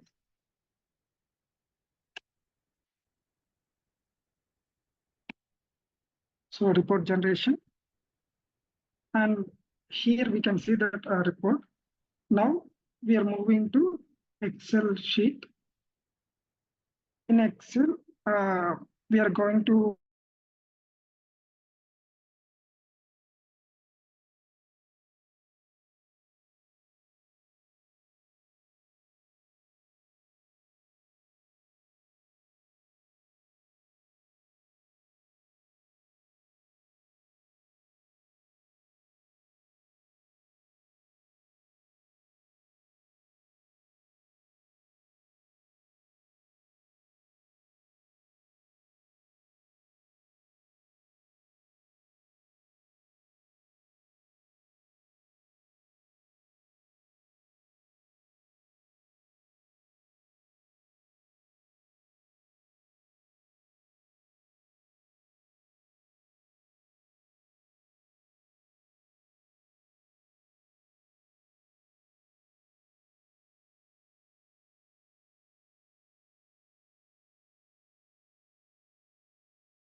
due to some technical issue, Tarun has dropped down. Just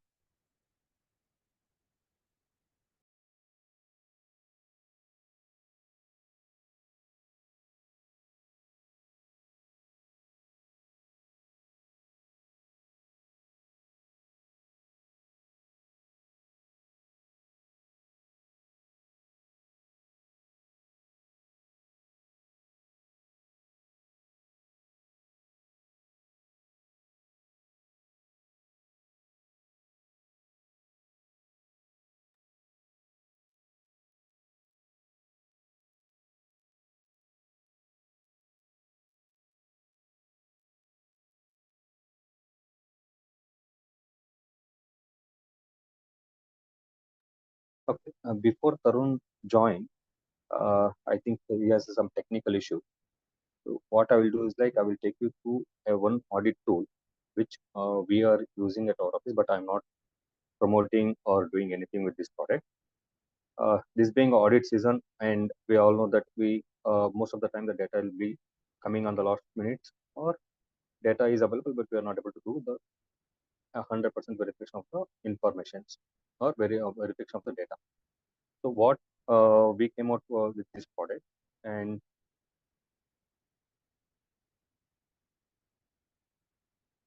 which was useful and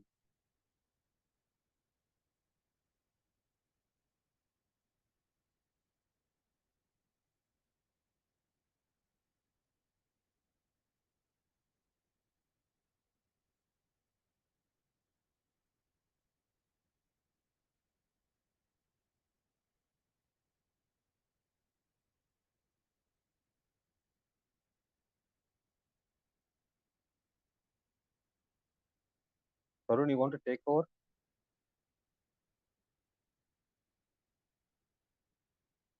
Tarun.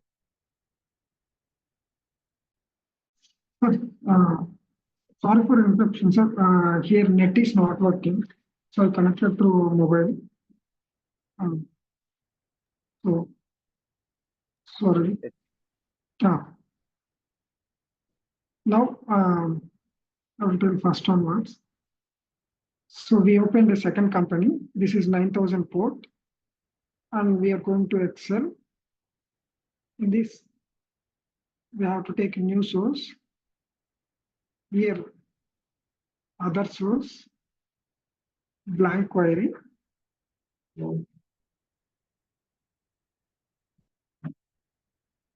We are going to paste this advanced query.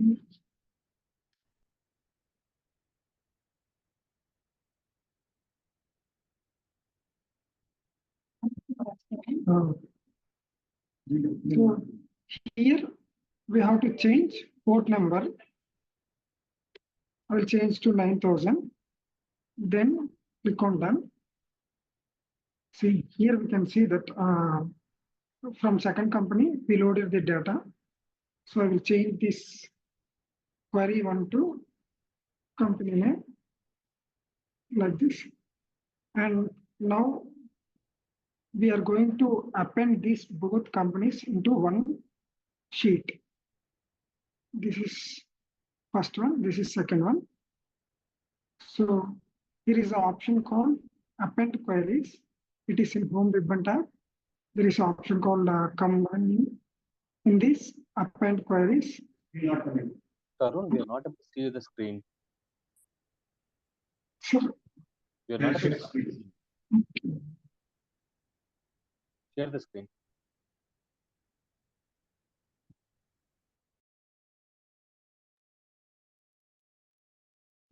Okay. So what I did means I selected second company. Sir, can I show it from first onwards? Yeah, please. Okay, sir. So I'm deleting this one.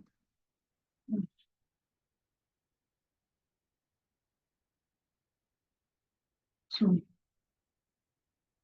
before we selected one company, this is Asian Digital Private Limited, and we are going to select another one. It is Asian Technologies. So we are going to extract Asian Technologies also. and I will take this advanced editor. In this, there is query, which is also called M language. So I will paste this one, copy and paste this one for second one.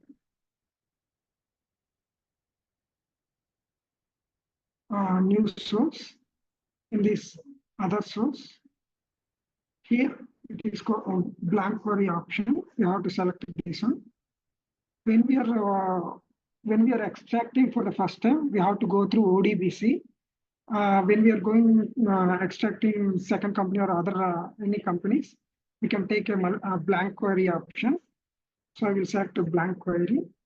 In this advanced editor, so I will paste this one.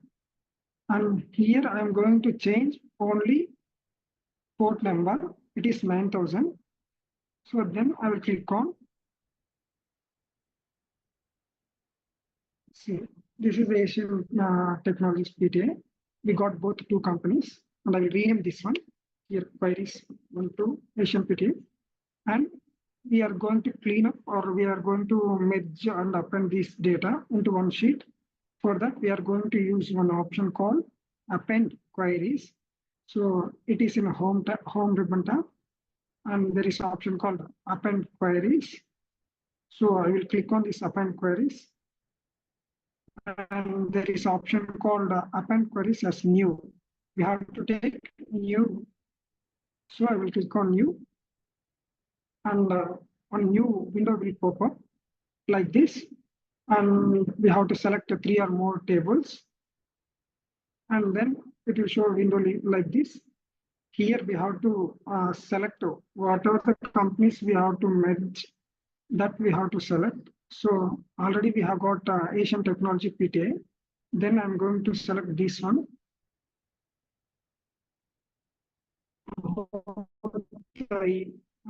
I appended, and I will click on this. Okay. So when we append this, there is an option information required about data privacy. It will come. So we have to click on this continue. And I'm going to ignore this. This is not important. So I'm ignoring these privacy levels and save. So I got both companies into one sheet. I will show you here. See, here we can see both companies in one sheet. Then click OK.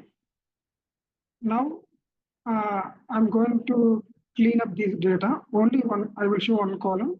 Here we can see cost center name. In this, here we can see this cost center name code, name, and some code again. We are going to split this one into 3 columns. This code will be in one column, this common overhead in one column, and this is in another column. For this, we need one option called split column. It is in transform ribbon tab. See, here we can see split column. We have to select this column first. Then we have to go this split column. In this, we are going to select digit to non-digit, or this is separate. So I'm going to take by delimiter. So we have to select delimiter. When I click on this delimiter, a pop-up window will appear. Here we have to select custom, and here we are giving it on dash. It's like we can see if it is @ symbol or any symbol, we have to give that symbol already. So here is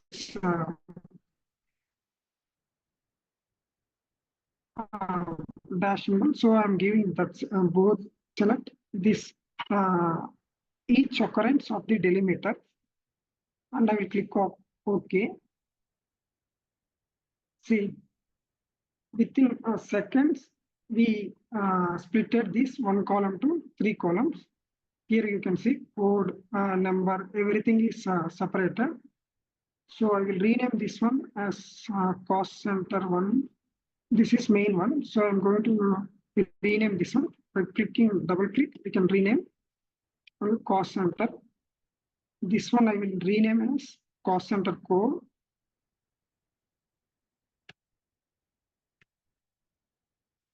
Here we can see whenever you okay.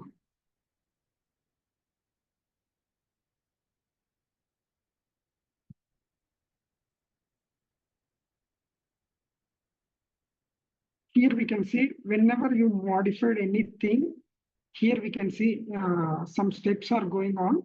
So first I did split column. When I did split column, here we can see one step called split. Whatever the work you are doing, it will show here. So again, I changed the type. Then I renamed like this. You can see before filtering, it is like this. After this, we splitted. Then we click on the splitted column. See here, it is splitted into 3 columns. Then I made some changes. Then I did rename. So here it is, it changed. Then we are going to load and save this one. For that, we need to go home tab. Here we have to click on load, close and load. So I'm going to click on this.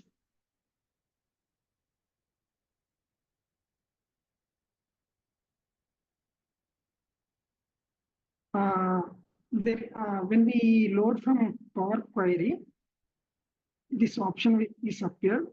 It is like when we are working with the Power Query or pivot tables, it will come like this. So I'm going to change this one. We need this append one for to get this data. I will right click on this, load to, and if we need a table wise, we can get table data. If we want to pivot table report, we can do from here itself. No need to go again pivot and make these changes, make this number. So pivot chart also. So I'm going through table and I'm selecting this first column and click OK.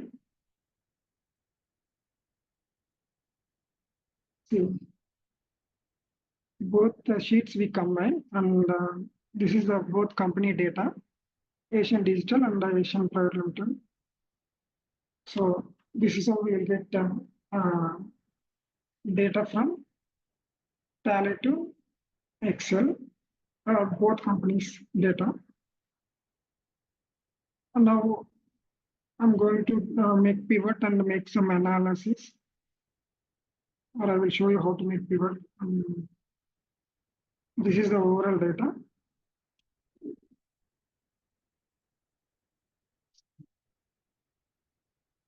The pivot, new worksheet, and OK.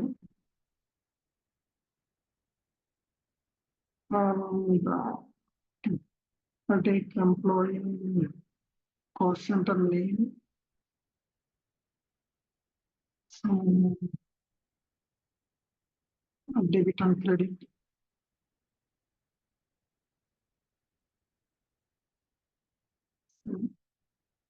By this, we can analyze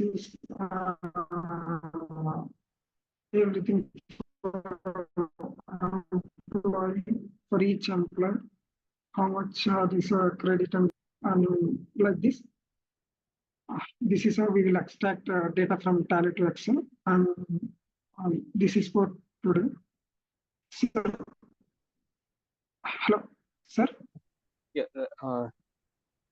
Tarun, you can put the sir. One, go to sheet 1. Okay, sir.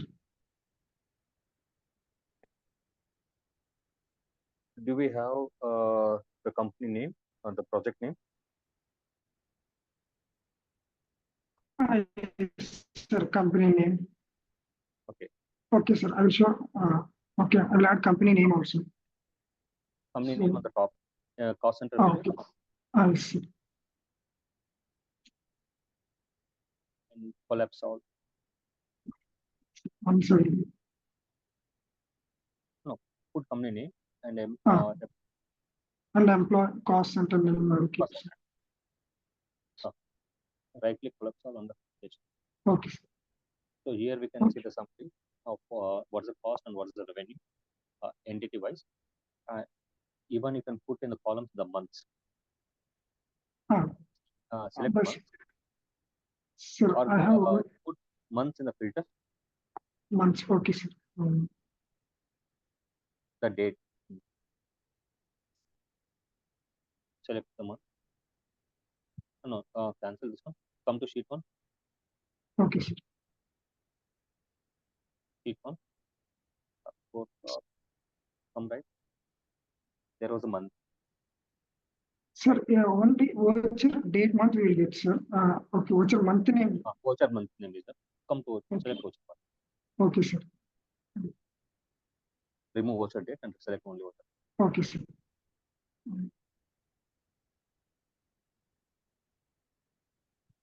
So again, like based on the months, we can choose what are the month wise we can filter, month wise we can select the data and analyze. Okay.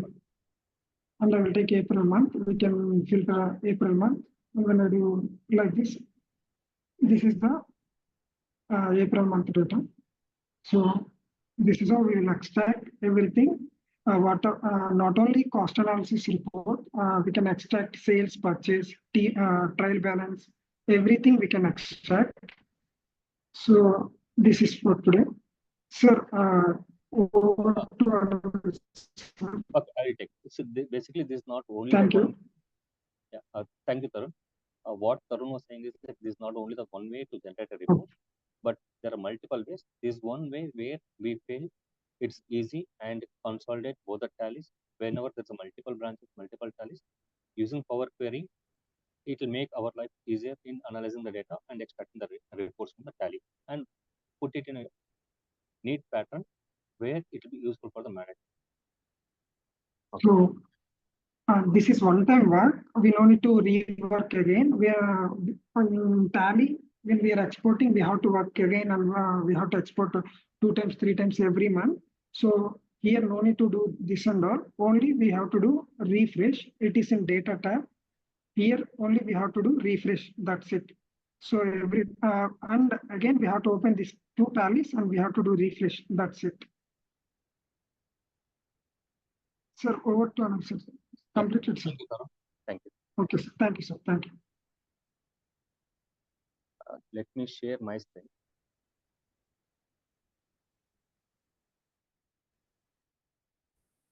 Stephen, you allow me to share the screen.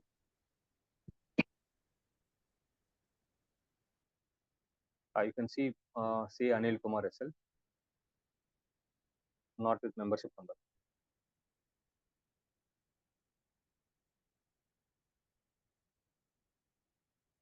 So basically, what I'll do is that I'll take you through one application. So basically, using AI, how we can do a stat audit. Predominantly now, there's a lot of changes happened in the last year. In 2017, 2022, 23, there's a lot of amendments came in Schedule 3 for that. How do we do that part? We're going to discuss.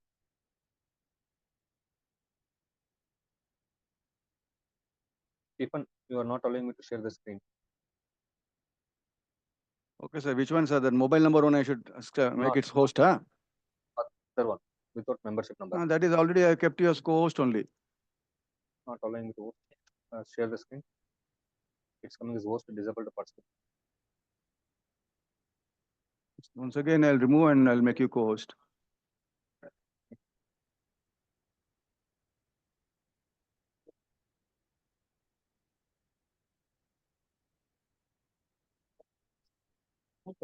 Now you can try, sir. No.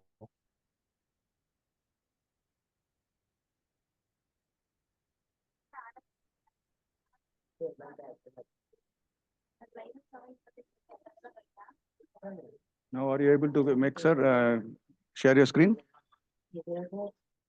No.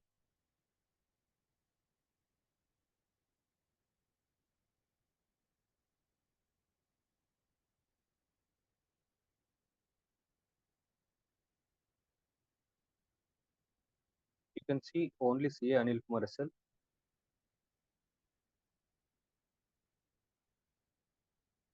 Yeah, see Anil Kumar SL, that I made it all as co-host, sir. not allowing or membership number.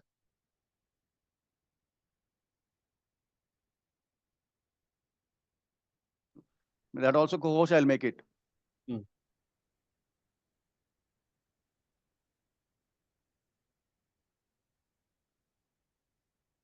Sir, now both I made co-host.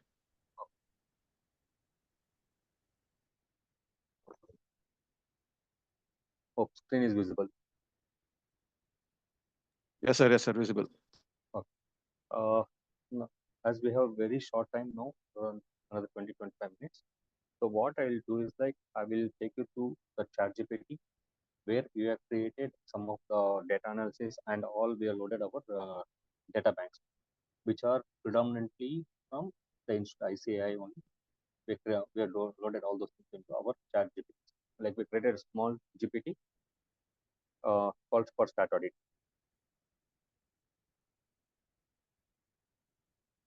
Okay, now to say, let me start with the small questions saying as now the first amendment came in 2022-23 is like one where the numbers should be presented in rounding off. Wherever the numbers are presented in the whole number, then it's not acceptable and that needs to be qualified. So if I saying as company has reported numbers in whole format, how to present the same in auditor's report. So basically, when there is a non-compliance with Schedule 3, then first thing it's like it's a qualified opinion. It can't go into a clean report.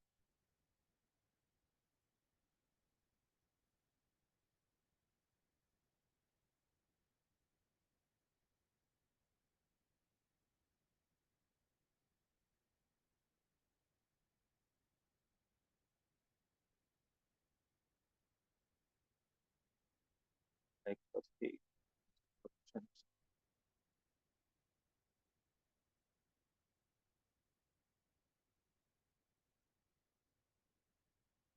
Now if you see here,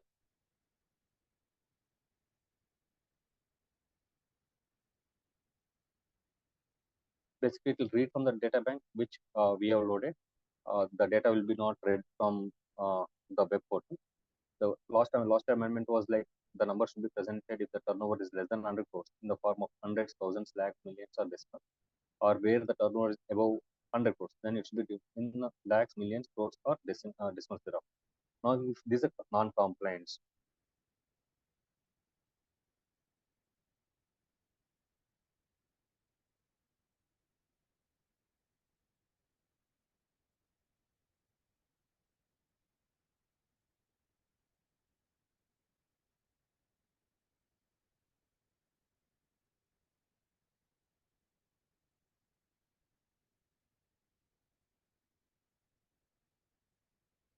so it's clearly saying as audit report modification.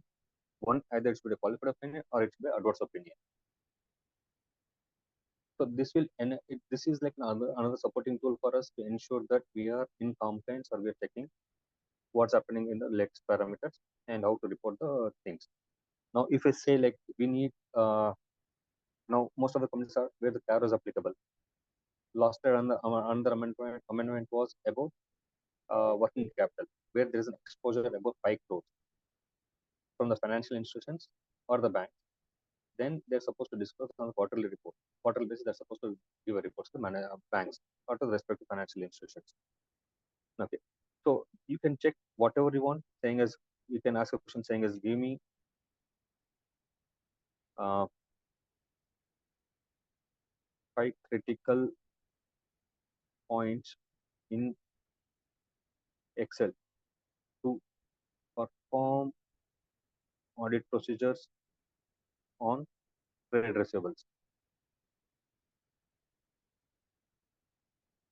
So what it will do, it will go back to the knowledge bank, verify the data in as per the ICAI guidelines or the guidance note. It will pull out the data from there and it will give us the report in the sense like what's the procedures we are supposed to follow. Like if you can see like the one, the subsequent receipts testing. Most of us may miss out. Like we'll try to get the bank by the confirmation from the customers. If they're not given, then we may miss saying is whether it's subsequently realized, not realized. If not realized, what I'm supposed to do. That people may tend to miss those things. Or like next is like aging schedule, which is critical. If I'm not analyzing the aging schedule, right? So then I'll be not knowing saying is whether the money at what period is it is there, whether I should create a provision, should I not create a provision. That's another thing. And next is like even you can test saying as if there's a difference between the confirmation received and as per the amounts as per the books of account, then what's the reasons? You have to note it down. Okay, let me type another question. Right. Now, let me say saying as something called there's an impact on the going concern. Let us say company's net worth has been eroded. In that situation, what are the audit procedures to be followed up? We perform. And what is the reporting?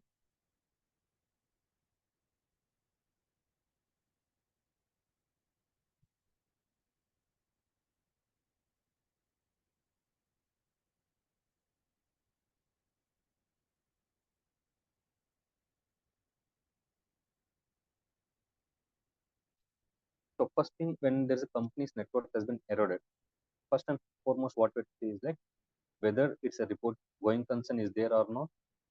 If there are chances that even if there is company net worth has been eroded, still the company has assets, liabilities, but perform the business operations because of the historical losses, the company is not able to overcome their network, overcome their losses. Then it can come to a conclusion saying as the asset business is there, going concern is not going to be impacted. Okay, so then you're going to analyze on the ratio, trends, all those things. Once it comes to our audit report, then it will be like a qualified opinion because there's an impact on the going concern. So whenever there's an impact on going concern, obviously it's a qualified audit report, what we're supposed to issue. And that qualified opinion should be mapped to the respective audit notes to accounts and financial matters because it's pervasive.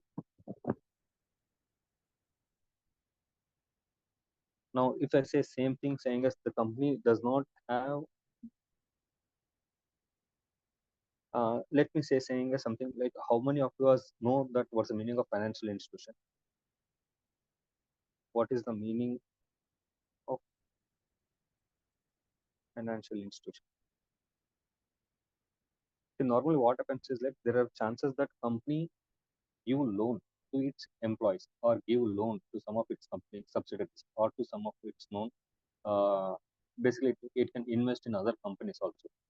Whenever the assets are more than 50%, the financial assets are more than 50% of the total assets, then it will be called as financial institution.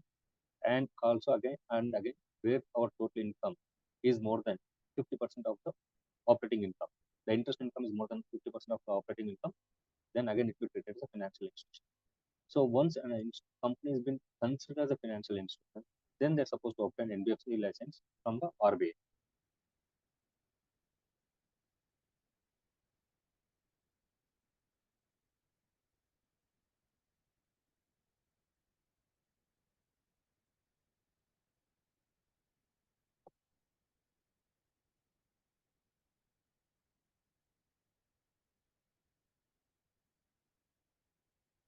Moment we see saying as some companies where they're fitting the financial institution and they not obtain the licenses, then again it will go for a qualification and which we are supposed to report it. Let me put something called as say as Anil Kumar has been appointed as statutory auditor of Wipro Limited. Need an engagement.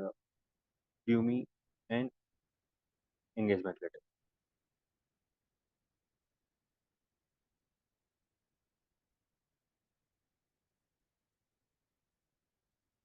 So what is happening here is like the information is flowing from the guidance notes of ICI. And all these are up to the real mark. Like it said as what's the responsibility of an auditor, what is the scope of services, and what is the responsibility of the management, what's the fees, other matters to be covered, and agreement and sign off.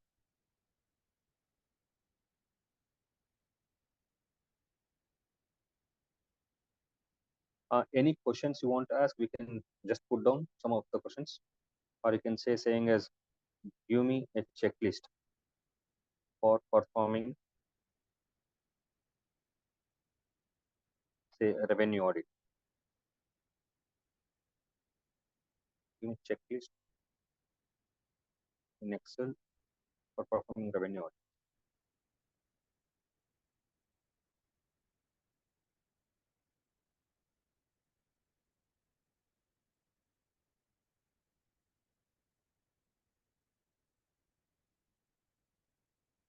So you can see that tables have been designed, and we can just copy this one and put it in Excel, and we can just use the same thing for performing an audit.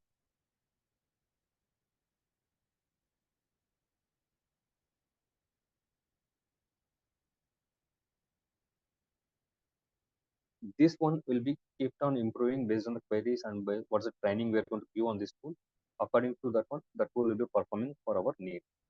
Yes.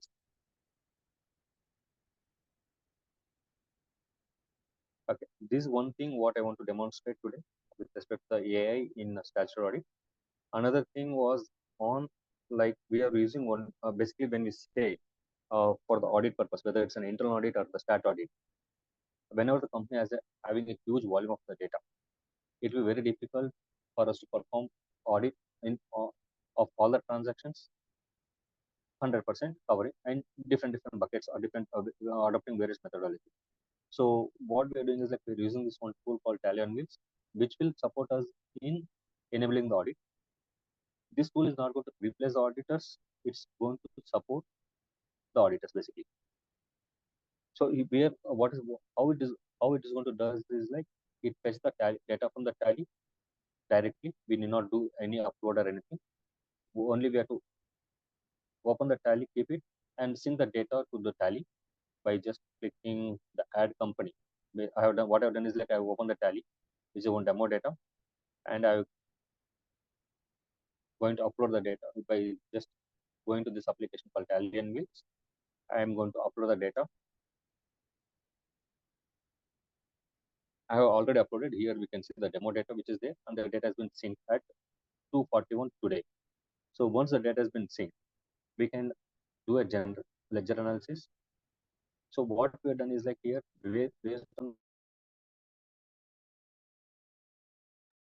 this, the audit, the tool is going to generate report in around 120 parameters, that each and every transaction of the Tally will be read in 120 parameters.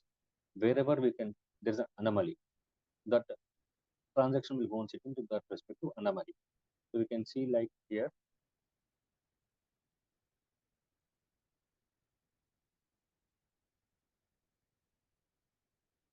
and this ledger analysis report has been bifurcated into multiple things. So if you can see here, it has audited the transactions of 1,996 vouchers, number of ledgers is 2,579, and ledger groups and all the things.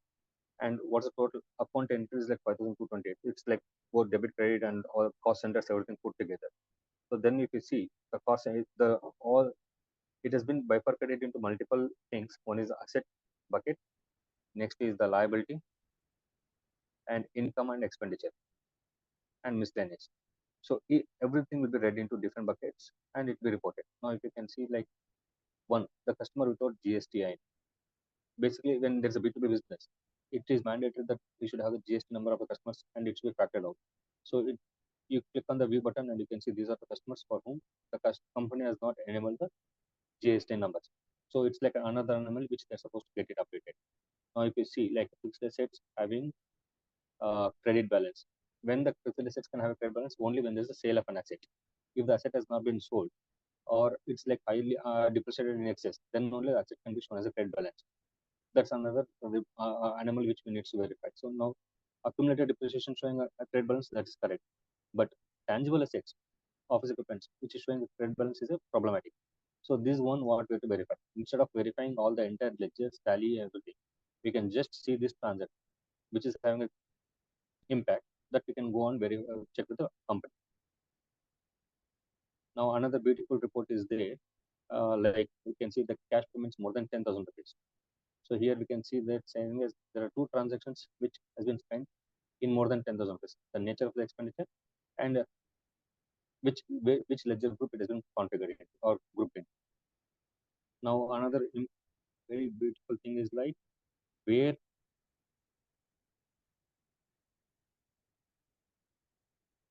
the reporting of TDS deducted and ledgers without TDS. Okay, they have deducted TDS for all these things. Expense vouchers where TDS has not been deducted. Now this is another challenging task where because during audit period it will be very difficult to see, open and verify each and every transaction, see whether the TDS has been deducted, not deducted. That's going to be a challenging task. So this one will go out completely, saying is for which all the vouchers, whether the company is deducted TDS or not deducted. Then based on the sections of income tax act, you can verify saying is whether it's applicable, not applicable, we deducted, not we deducted, that we can apply. And there is another report called TDS deducted. So like this, like if you consolidate these two, both reported and not deducted, then your working paper is being clear and created saying is with respect to the TDS up to what extent, on which all the expenditures, on which all the suppliers, the TDS has been deducted, not deducted, and you can prepare as your working paper over there.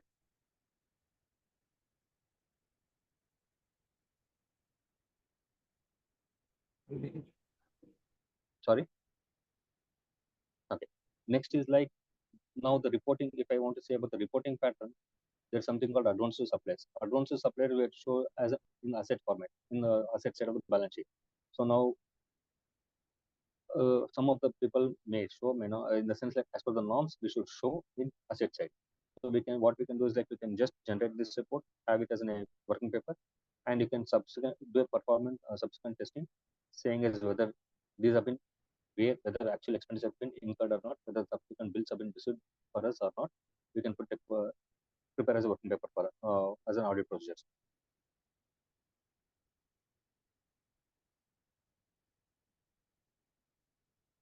Like this, it's the product is like it's on improving. It's like as and when the need is there, accordingly the team is able to generate new reports or new parameters, and they're enabled to prepare the reports, which will be configured here. Like another thing is like in this one, if I go here, we can normally to prepare a schedule 3 financials. Most of the companies may be taking with the transactions of with the turnover of 10 crores, 15 crores. Maybe we'll be taking 2 days, 3 days to prepare schedule 3 for financials. Using this one, the financials are prepared max to max in seconds time. You can see the schedule 3 is ready, which is viewable in the view option. Like you can click here, download schedule 3 financials. And here, one more thing, what's happening is like we can download, we can generate schedule 3 both in for non-corporate entities and for corporate entities also, both.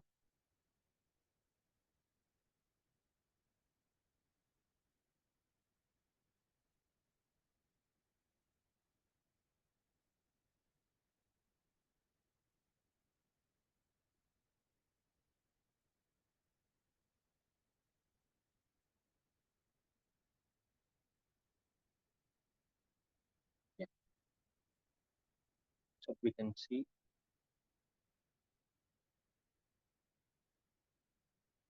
schedule 3 balance sheet. So basically here another one good feature what this tool is having is like moment.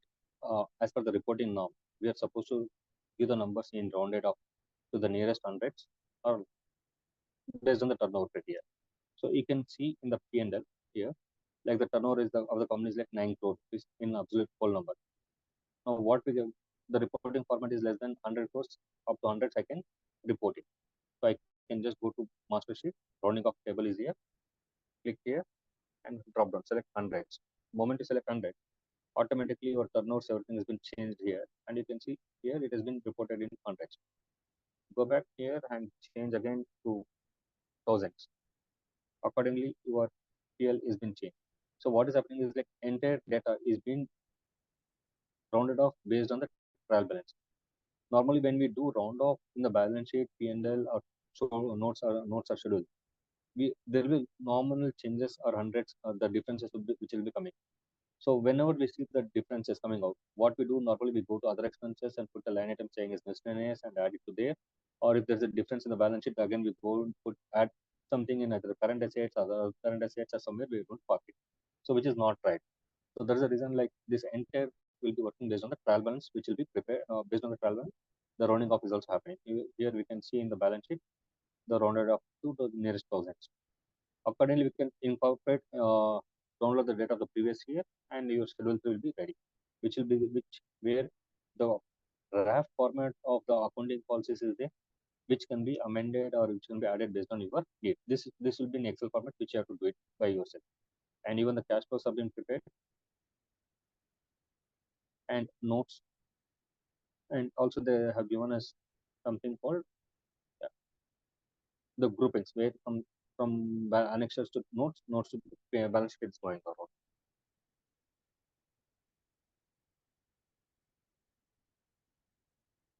But there is a lot of things which we can do around both in the statutory audit as an AI, and also the Excel tools which will be supporting for us in which is the day-to-day things. And it's mandatory that we are using technology for our this one, either for audit, for our improvement in the work or the performance levels.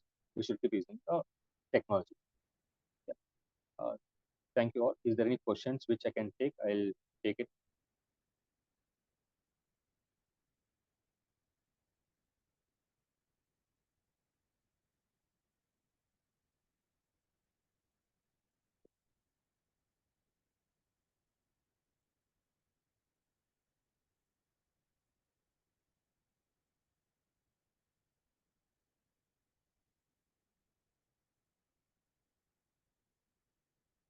If no questions, then can we conclude?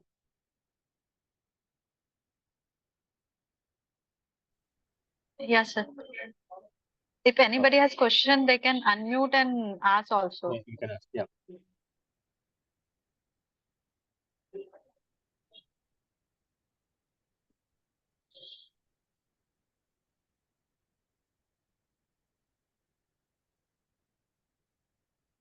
Sir. Thank you, If sir. no questions, then we will conclude. Thank you all. Yeah. Thank you, Stephen. Thank you, everyone. Thank you, sir.